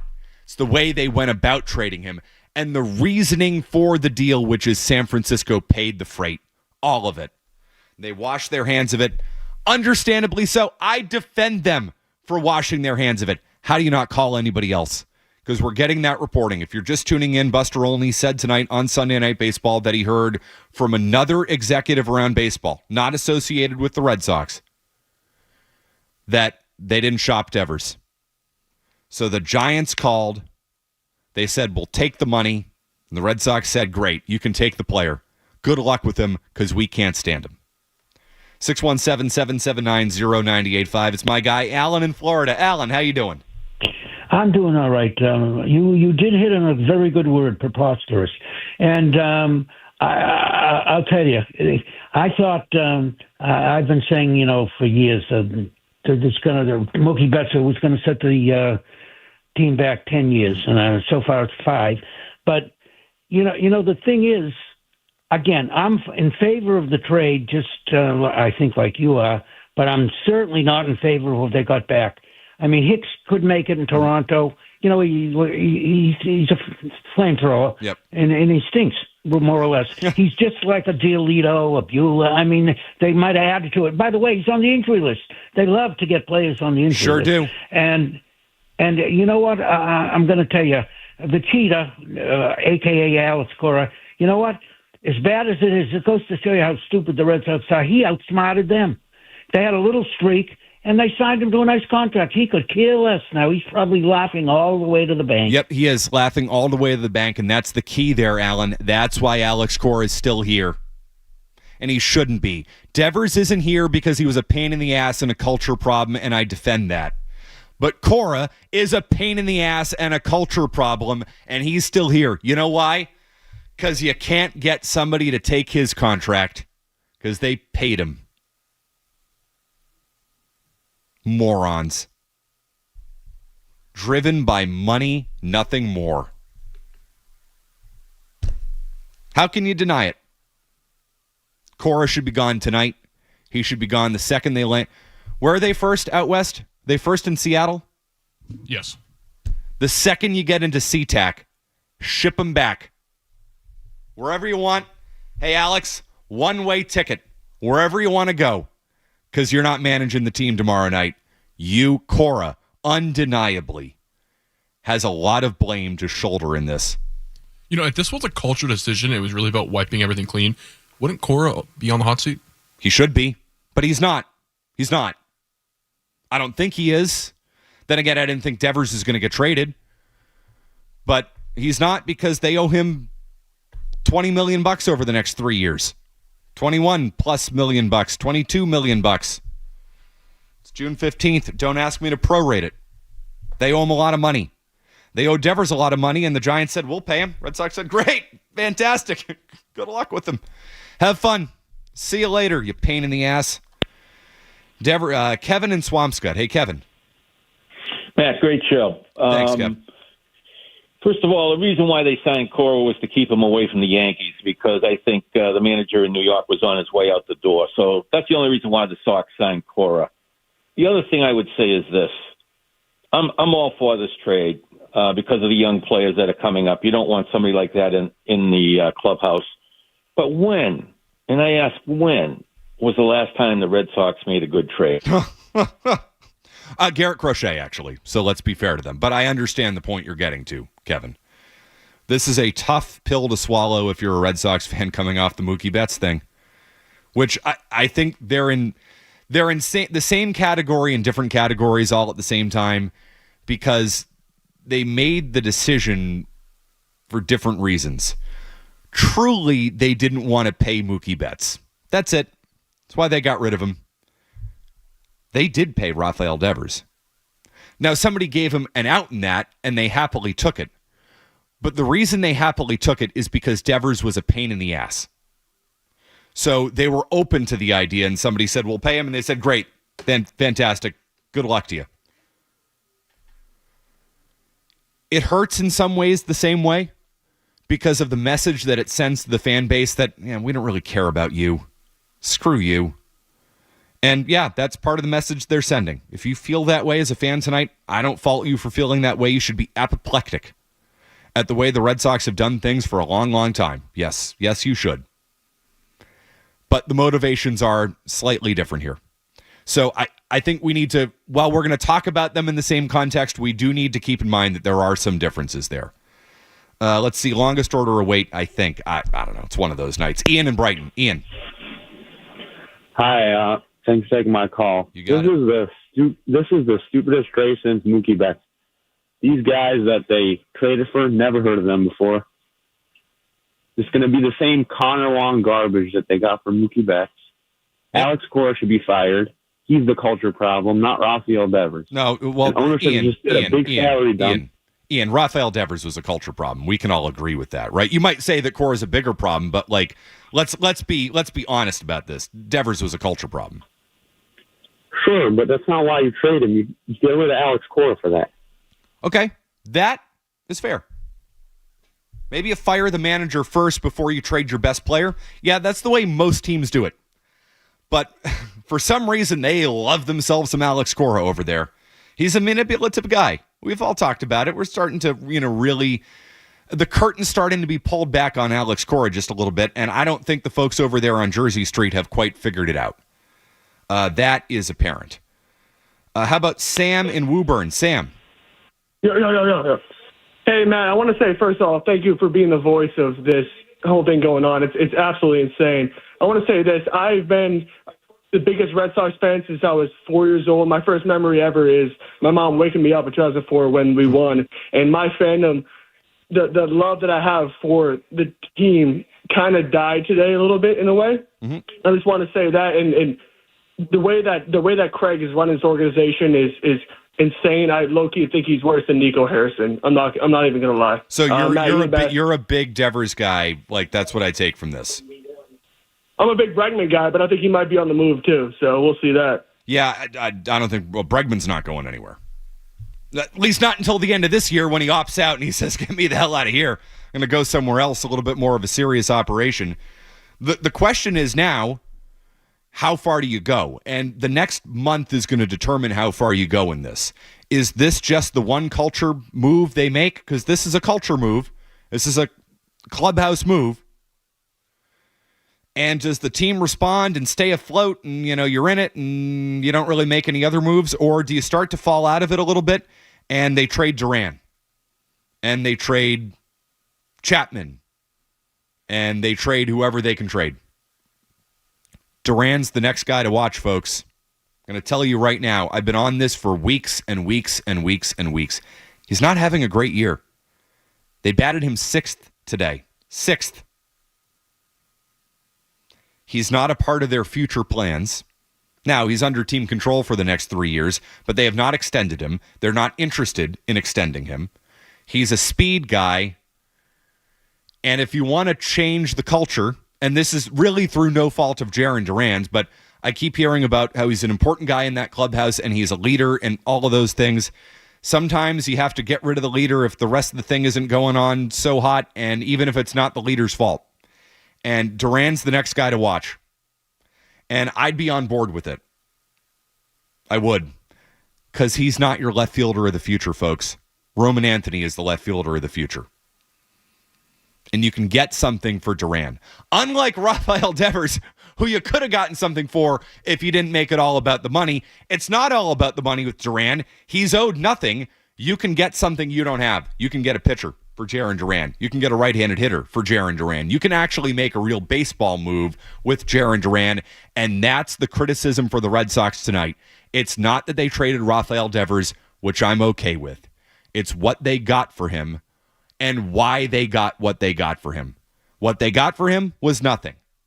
And why they got nothing for him is because they prioritized San Francisco eating the whole contract over it. That's the story. We were supposed to go until 10 o'clock. Screw that. Not a chance. Not on my watch tonight, Jake. Over my dead body. We're here with you. The phone lines are full. We got thousands of you on YouTube right now. We roll on an historic night in Boston sports, an historic night in the history of the Boston Red Sox, and that is saying something. We continue live and local here on the Sports Hub. Quick commercial break. No headlines. Screw that. We get back to the people next. Stay tuned for more Matt McCarthy on the Sports Hub. Commercial property owners want to increase your value, add a revenue stream, and attract new customers with minimal out-of-pocket investment? Have Boston EVC install an electric vehicle charging station at your property.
where it stands, and he's done it for a really long time now.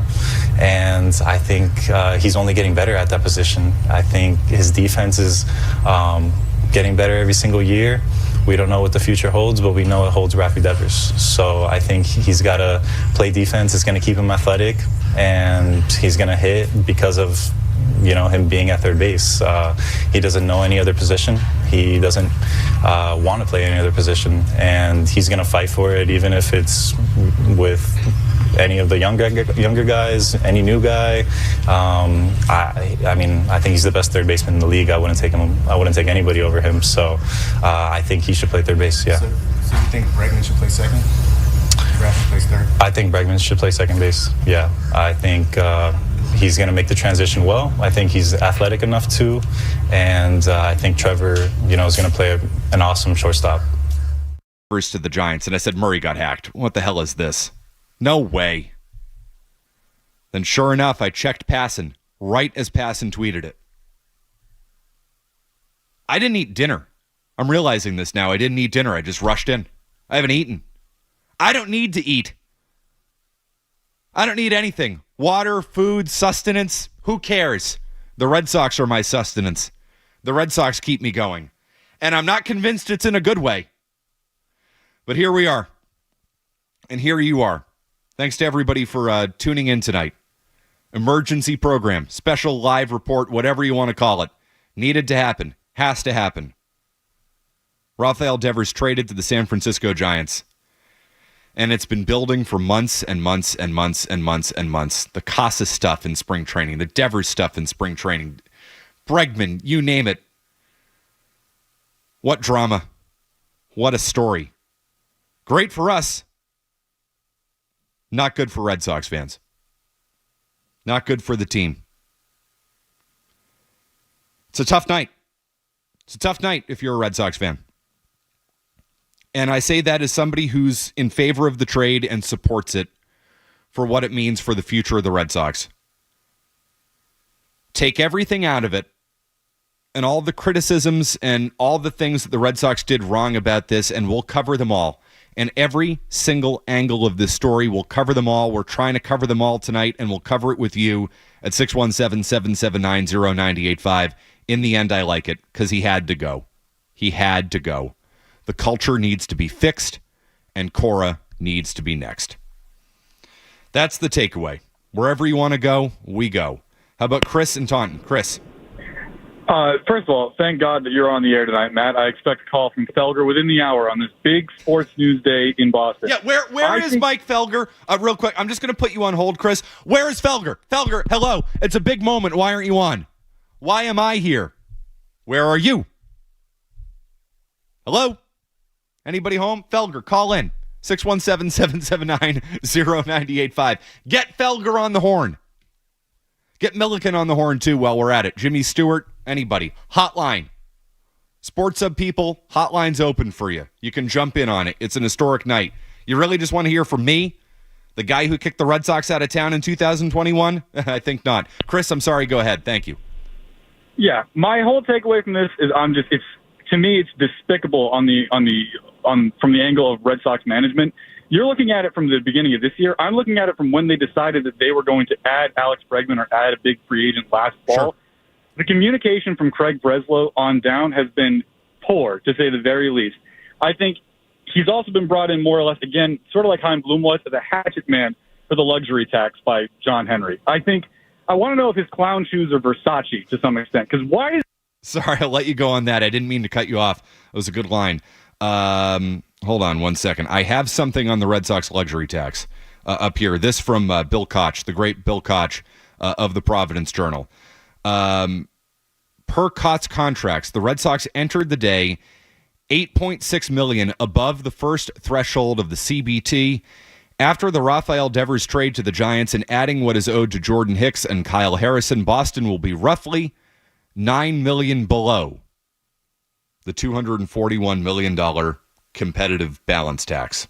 So, as somebody who has praised the Red Sox for going into the luxury tax, which I think is only consistent of me, given I ripped them for not being in the luxury tax for a number of years.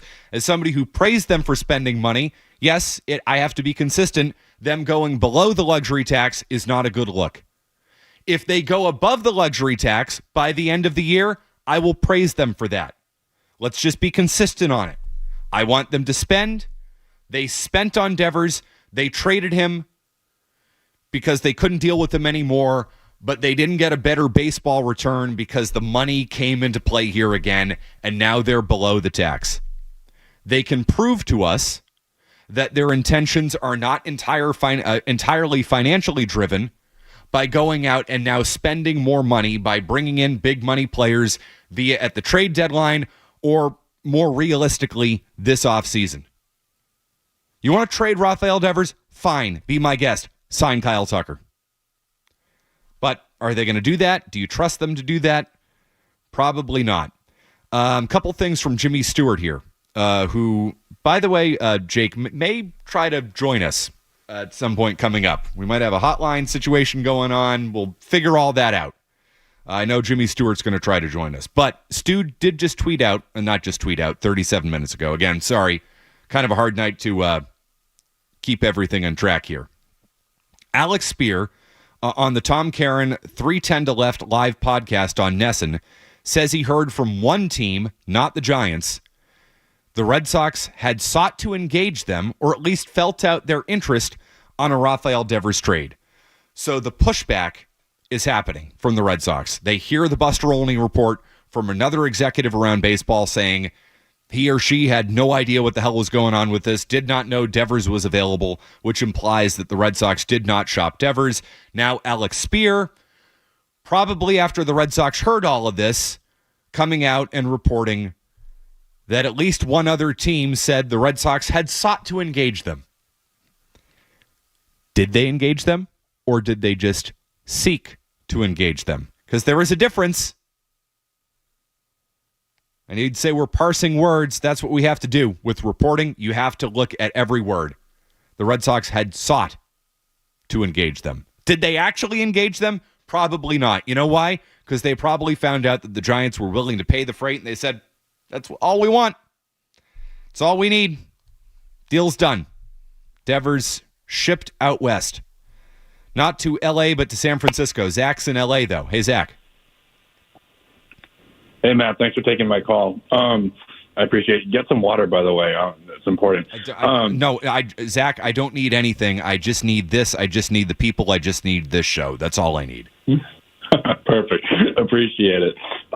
What the hell? I mean, it's just like I'm at a loss.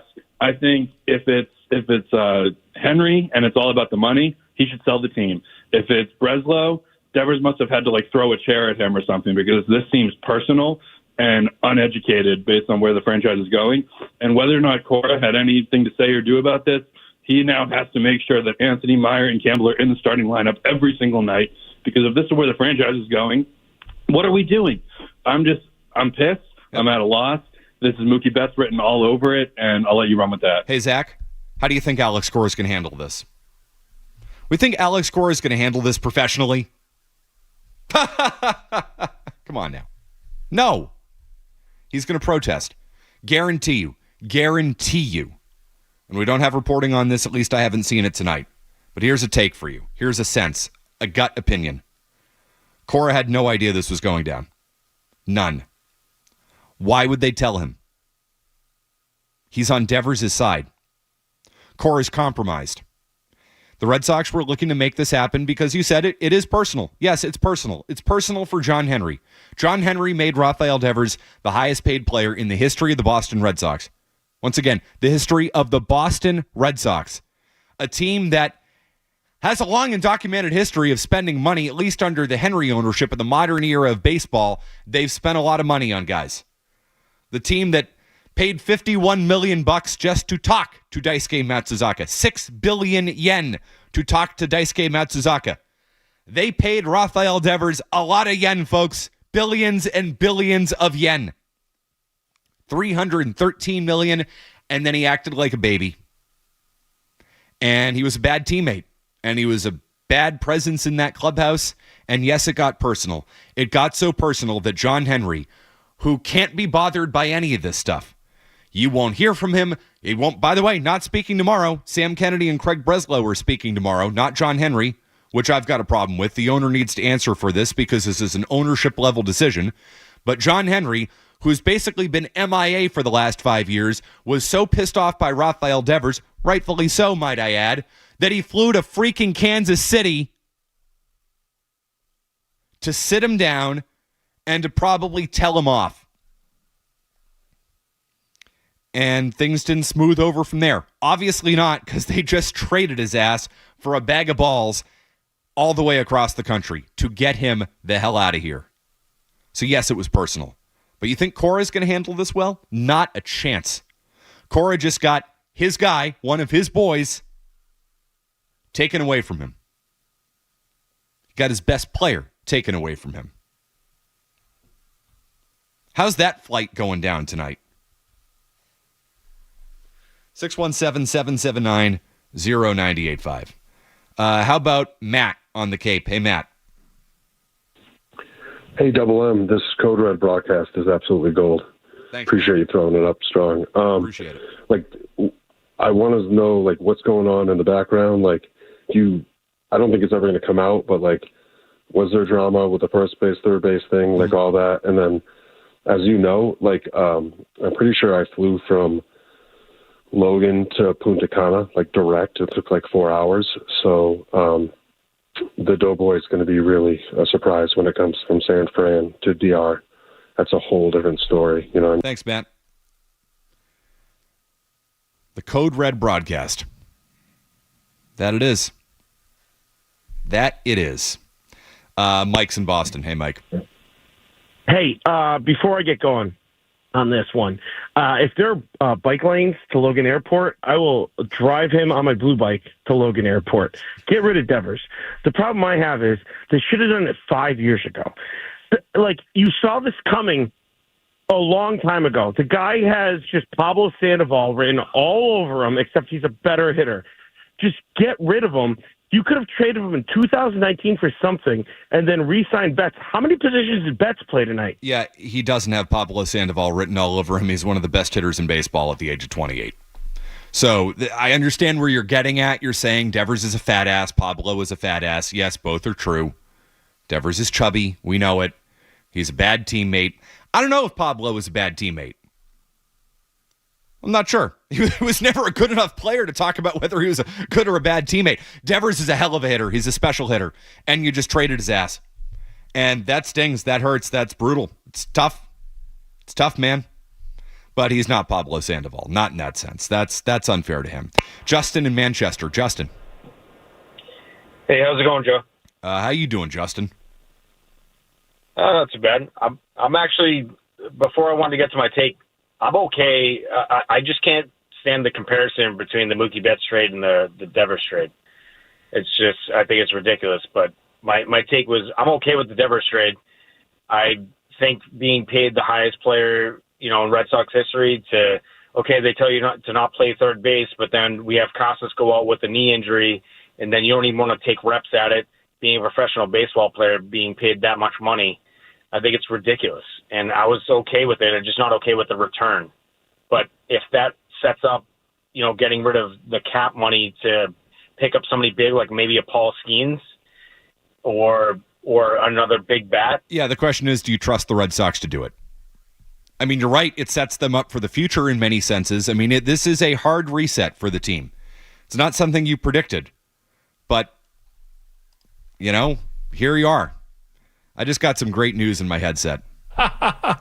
Jimmy Stewart has joined us live via Zoom. Jimmy? Good, you? Peachy, living the dream, thank you. What the hell, Jimmy? How are we talking tonight? Why are we talking tonight? What is We're this? We're talking because the Red Sox made a monumental move and they salary dumped their best player. You okay with it? I will be in 2 days. Right now I'm angry because they just won 5 in a row. They've won 8 of 10. We should be talking about the Yankee sweep and what an amazing weekend it was. And instead, they salary dumped their best player because it feels like there's something personal going on with Red Sox ownership, with Craig Breslow, and it's not a good thing right now. But in 1 or 2 days, it might end up being the best thing for the team because it gets Rafael Devers and his unwillingness to act like a leader out of the franchise. So I feel that way now, Stu. And maybe that makes me crazy because I don't want to say I'm ignoring the anger and the emotion that I should feel as a Red Sox fan, and you are totally justified in feeling as a Red Sox fan tonight. I guess I just see this deal for what it is. It's a salary dump, but and that's the part I have a problem with. It's the fact that they used the salary and they didn't get as good of a baseball return, but I have no problem with the culture change and what this represents. I think in some ways that outweighs everything, almost everything, as inexcusable and indefensible as the salary versus baseball aspect of this trade is. Man, Jimmy, you know it, I know it. We talk behind the scenes, we talk on the air, we talk even more off the air about the Red Sox culture problems. I wish you and I could go on the air with all the stuff that we say off the air about it, the things that you and I hear about this. But they needed to make a massive, massive, massive change, and that's the thing I keep holding on to. And this is the biggest possible change the franchise ever could have made. I can't believe they had the balls to do it, to be totally honest. Well, I think it's personal. It's personal somewhere, whether it's John Henry. Chris Cotillo reported that John Henry was at the ballpark today. I think it's personal with Craig Breslow because it was Breslow who went to Devers and wanted him to play first base, and Devers essentially told him to go F himself, told the owner to essentially go F himself. Cora couldn't be bothered with it, so they got rid of Devers. The problem is that they salary dumped the guy. They salary dumped their best player. And you got to get something back that's better than Jordan Hicks, Kyle Harrison, James Tibbs, and Jose Bayo. You got to get more than that because you've got Hicks is a velocity guy who's been around with a couple different teams in a couple different roles. Harrison's going to be in Worcester. Tibbs was the player that was drafted after Montgomery, who the Red Sox just traded for Garrett Crochet. So the Red Sox had a chance to draft this guy, and they didn't. He's the Giants' number 4 prospect. He's a left-handed hitting outfielder who's 22. And then you've got Jose Bayo, who's 20 years old, a right-hander, a 2 ERA, all in relief in rookie ball. So you don't have any star power. And if you want to call this the Luka Doncic trade, I'm not against that, and I can defend the Luka Doncic trade. I can defend this trade as a salary dump in that you are getting rid of a culture problem. But if this is the start, Matt, I also kind of question, like, what is coming next? Because I've heard there's more that might be coming. And there's a lot of other details to this, and I can go through my phone if you're interested. So I'd be very interested. Here's what I want to do, Stu. We're late. The commercial breaks are very short tonight. I'm going to tell you that right now. We need to hit a break. Stu, is this 90 seconds limited commercial interruptions? I mean, it's pretty much that. So yes. So if you can hold on real quick, this is going to give Jake Seymour, who's done a hell of a job back there, an opportunity to reset the call screener. We got one open line right now. Grab it. Jake's running around like a madman back there. He got Stu hooked up, which is great. We're efforting Milliken. I don't know what the hell he's doing. He's probably crying somewhere. Call Milliken. He's crying somewhere with Jared Carabas about this tonight. I'm going to work under that assumption. We've got Stu. He's got some reporting on this. We'll come back to you. Gossip. That's the way we look at it in Sports Talk Radio. But I take the J. Stu word as gospel. We'll get into that. We'll take your calls with Stu. He's kind enough to join us tonight. It is the Code Red broadcast. Matt McCarthy on a night where Rafael Devers gets traded. Stu is connected to the mothership. We continue here on the Sports Hub. Very, very, very quick break. Right back to you. You're listening to Matt McCarthy on the Sports Hub.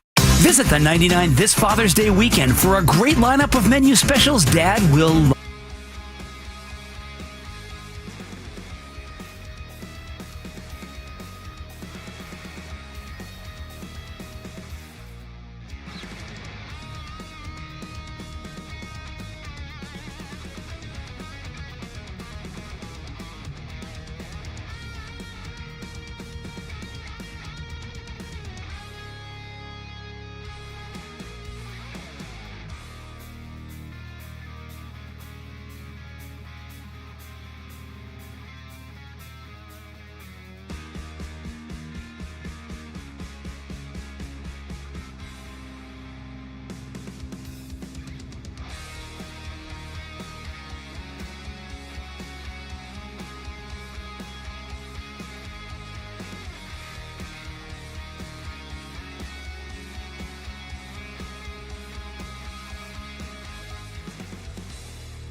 wasn't against being moved. I kind of think that this goes from spring training with the poor communication. Remember, he went home after they signed Bregman, right? So there's got to be poor communication on that. Yep. And it goes from throughout the entire organization. The thing that I find interesting is I had a baseball person reach out to me and say, Devers might play first base for the Giants, which would be the biggest middle finger that he could have given to Boston I guarantee and you. the Red Sox if that happens. Stu, I guarantee you he'll do it because the whole thing was personal here. So Chapman got hurt. I don't know how long he's out. I'd have to check in on that, Jake. I don't know if you could research how long Chapman's going to be out. It might be a few weeks. So maybe Devers plays third base to get back into fielding shape there and then switches over to first base in San Francisco. And I guess I guess Devers had a groin issue the last few weeks, and so he's out there grounding balls at shortstop. Make it make sense, Matt. No, it's all personal. When you were joking the other day about him pulling his fat, it was actually like a groin or a quad issue, I guess. Yeah, his fat, because his quad is fat, and I'll leave the other one where it is. 617-779-0985. Anything else I should know, Stu, or should we go back to the people?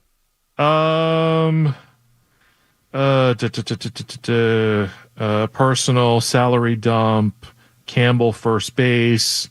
No, I'll talk to the people for about 10 minutes if you want. Let's do it. Jimmy Stewart's going to stay on the line, and we'll take care of the people here. Most importantly, Jack in East Boston, you're up next. Hey, Matt, how's it going? First time caller here. Good, thanks. Hey, so I just wanted to touch on a couple things. First, for a few years, I've been wanting Dustin Pedroia to be the future manager of the Red Sox. I know that you want Cora out. What do you think of that? Jimmy, you have had thoughts on this. I know you've had thoughts on this. We've talked about this. Yeah, I think I'm sorry. I just I was flipping through my phone and I saw there's a question about how Cora feels about this. Mm-hmm. If you're interested in very in interested gossip in on that. So I think that's one of the most important things. Real quick, Stu, before you get to that, Yeah. do you think Cora knew about this? No, Not a I think chance. it was probably.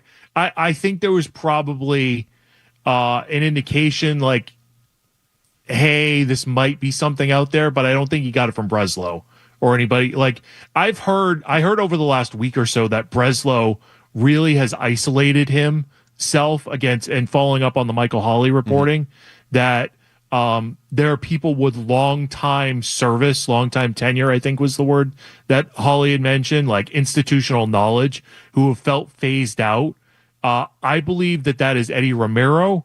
I believe that is Raquel Ferrara, who have felt phased out by Craig Breslow. Those are people who are tight with Cora, though. We believe Those are people tight with Cora, and those are also people who were looking to be the next GM of the Red Sox potentially. Mm-hmm. Those are also people who have had long time influence on scouting, player suggestions, all these details.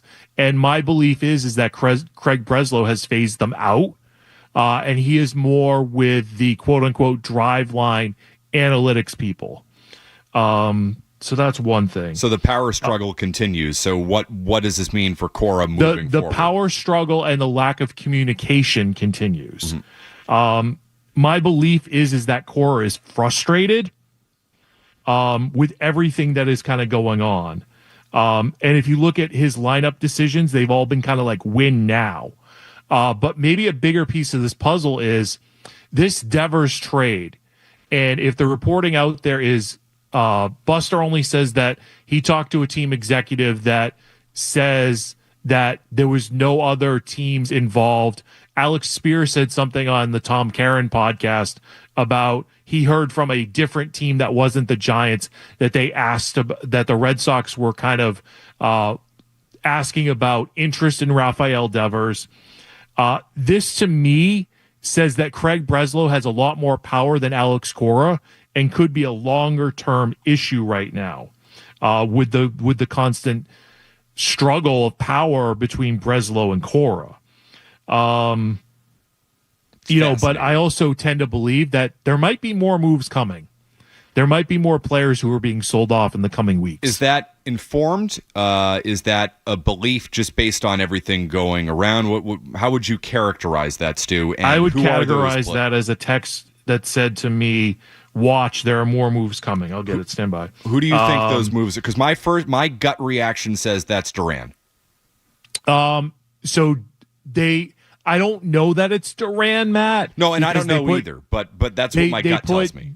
They put Duran in between. They put Bregman, Anthony, and Duran all together.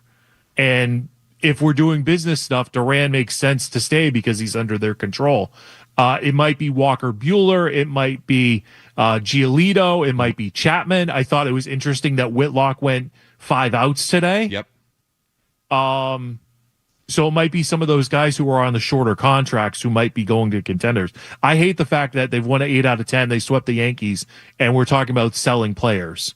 That's horrible. Well, I couldn't agree more. The Devers thing is such a massive domino in all of this, though, because the reason they're moving on from him is the culture. We know that. We know that. We didn't need the reporting to tell us that, but the reporting has told us that tonight, and we know they moved on because San Francisco took the full contract. The next thing to drop, to me, that's dependent on the next month. Does the team respond without Devers? Which in some ways I think they could, because I think Devers was such a poison. The only problem is the manager is on Devers' side of things, so does he tank the thing the way he's tanked the thing after every trading deadline under Chaim Bloom? So does that happen?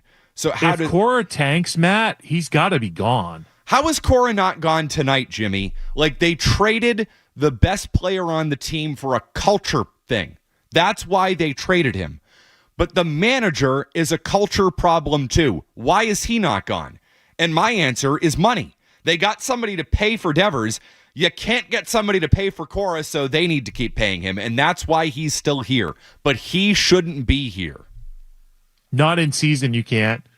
So if you're talking about trading Cora, you have to do that in the offseason. You're not trading your manager in season, I don't think.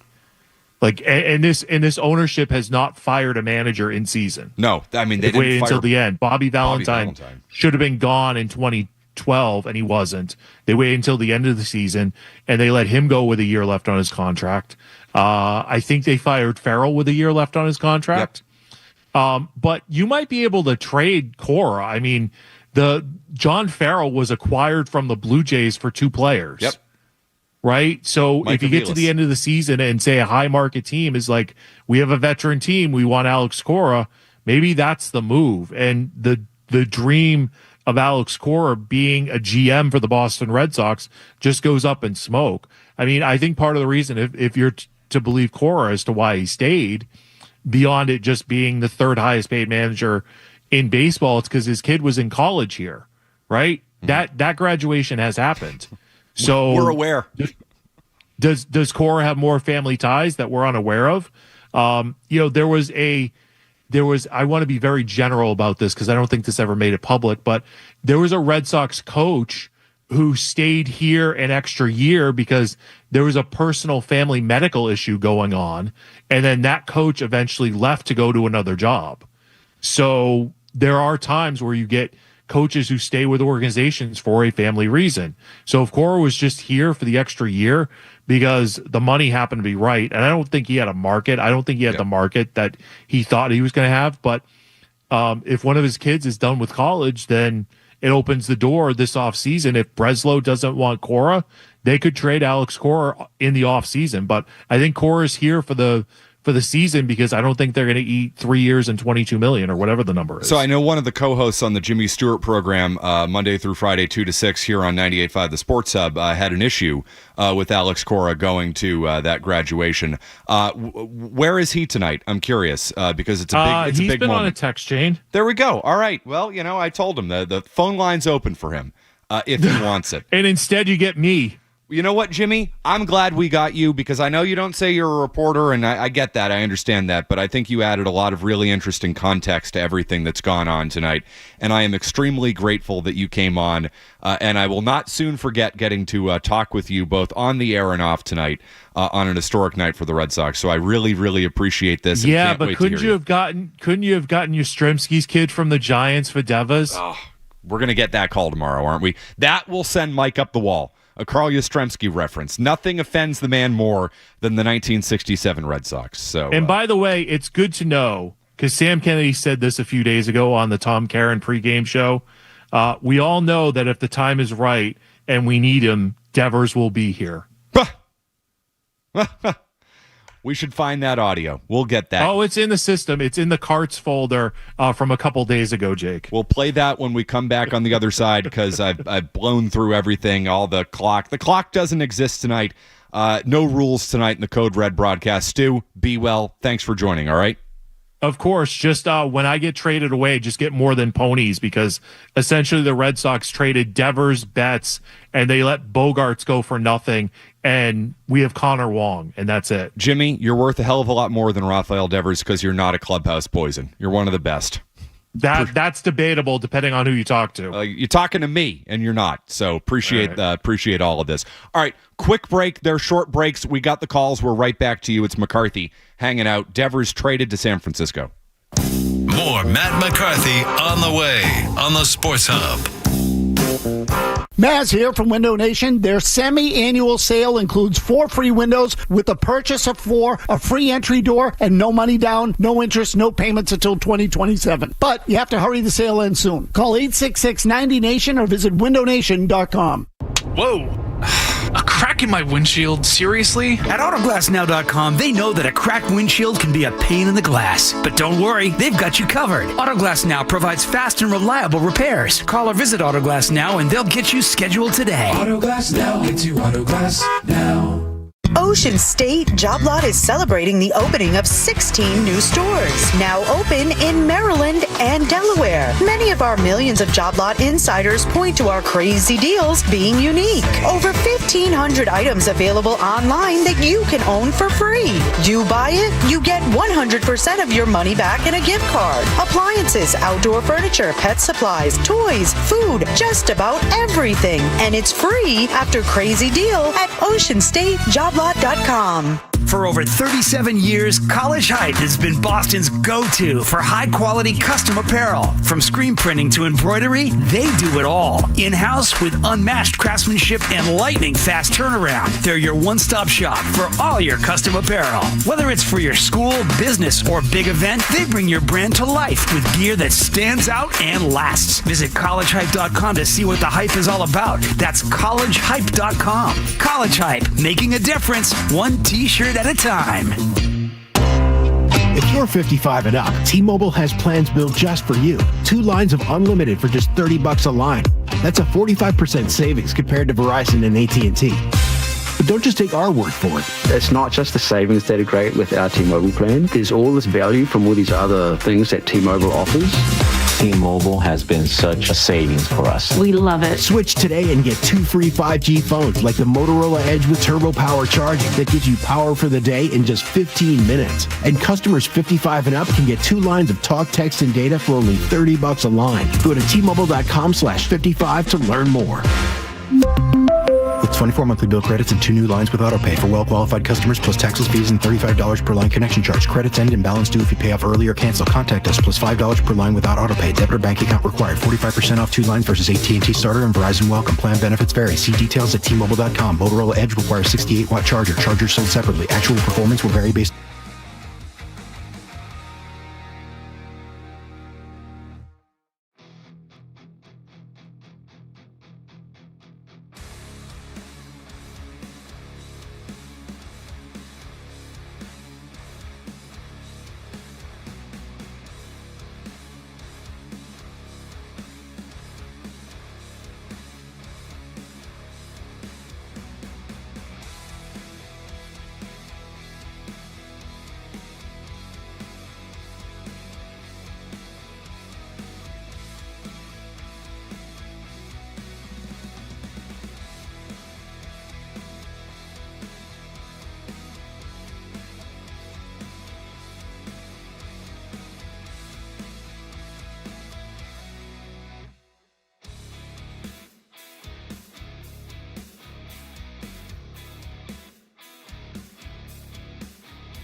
Red Sox were going to move him when he didn't respond to the owner who was paying him that contract.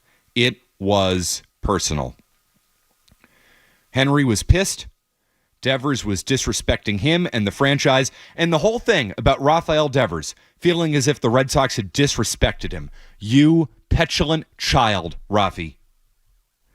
You're the highest paid player in the history of the franchise. Money equals respect in sports. That's it. That's the way it works. And they paid you. And yes, this got personal, and yes, they shipped him out because of that. I don't fault John Henry for it getting personal. If you were paying somebody $313 million and he gave you the double bird, would you want that guy still around?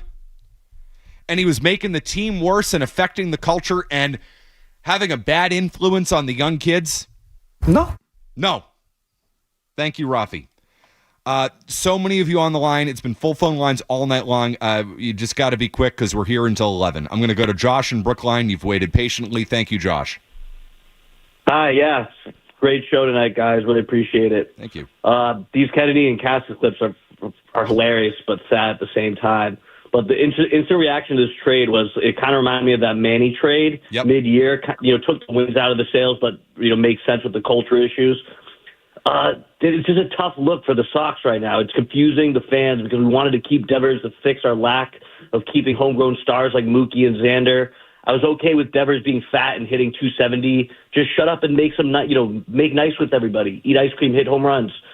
But now he just looks stupid, and I don't know what to think. You're right, this might help in 2 years, but I'm confused. Everybody looks stupid, Josh. The Red Sox for paying him in the first place, for not paying Mookie Betts, paying this guy, this fat slob. Devers looks horrible in the whole thing. Cora looks awful. Breslow looks awful. It's a no-win situation for anybody except the San Francisco Giants, who won this thing like you wouldn't believe, and Buster Posey, who's legit about it. And the Manny comparisons are apt. It's the first thing I thought of tonight.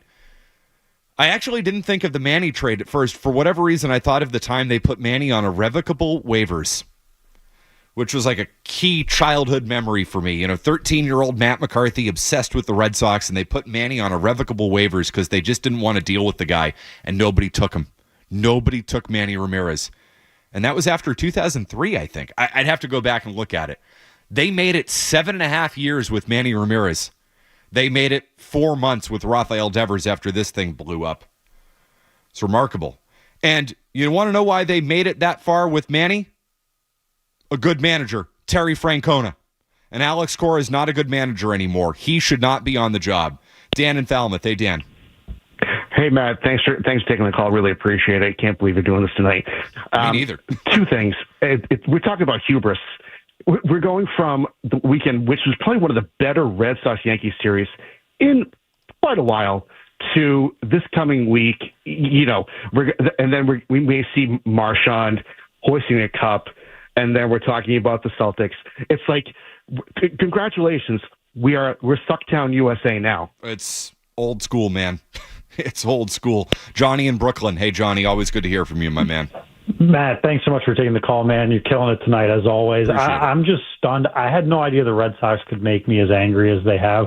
I'm with you that Cora should go. I'm fine if you want to trade Devers, but you cannot trade one of the, what do you want to say, top 10 hitters in baseball in a salary dump for a team that has now a growing track record of trying to save money and cut corners. It's just brutal. And so to me, I just think that, in the same way that the Betts trade is going to be Chaim Bloom's legacy, this Devers trade is going to be Breslow's legacy, and it's just unbelievable. I'm just stunned. Anyway, thanks again. It's not fair to Chaim, and it's not fair to Breslow. This is an ownership level decision. John Henry put the hit out on Rafael Devers, and I defend it. I mean, I do. Johnny, is it possible to be both mad and pissed off and also in favor of something? Because that's where I'm at. I don't know if I've ever quite felt that way as a sports fan, or certainly as a sports talk radio host. I'm pissed off, but I'm happy at the same time. What? Huh? James in the car. Hey, James. Hey, what's going on, McCarthy? I got to give a shout-out to Jay Stu with the mic drop on checkout. Incredible. Mookie, Bogarts, Devers. We got Connor Wong, a half-eaten McChicken, and a bag of used batting practice balls. It's crazy. It's awful. I mean, if you look at the landscape over the past 6 years, the beginning of this decade, this team is your perennial dumpster fire. We were talking about changing the culture and a salary dump, and it's personal to John Henry. I mean, as a diehard fan, I'm speaking for everyone because I know this is how we all feel. You came in $100 million under market for Mookie Betts. I got to let you go on that, James. You're making good points, but we're up against it. You're right. Quick break. We'll be right back after that. It's McCarthy hanging out on an historic night. The Red Sox trade Rafael Devers to the San Francisco Giants in what essentially amounts to a salary dump. Stay tuned for more Matt McCarthy on the Sports Hub. Boston EVC is the only company in Massachusetts solely dedicated to the installation and service of electric vehicle charging stations for mass homeowners and businesses. To learn more or to schedule an installation, visit bostonevc.com or call 1-833-4BOS-EVC today. Hey, it's Maz. As the weather turns from cold to warm, it's a great time to remind you that Bigelow green tea tastes great hot or cold. So, have it however you like it, but make sure it's always Bigelow, because when it comes to tea, settling is not an option. Bigelow tea, grab a mug and tea proudly. Hey, it's Big Jim. You know what's getting worse every summer? Traffic. So this summer, do what I do and just take the train. Ride the commuter rail unlimited all weekend long with the $10 weekend pass, which will include Juneteenth and the 4th of July coming up. Plus, if you're looking for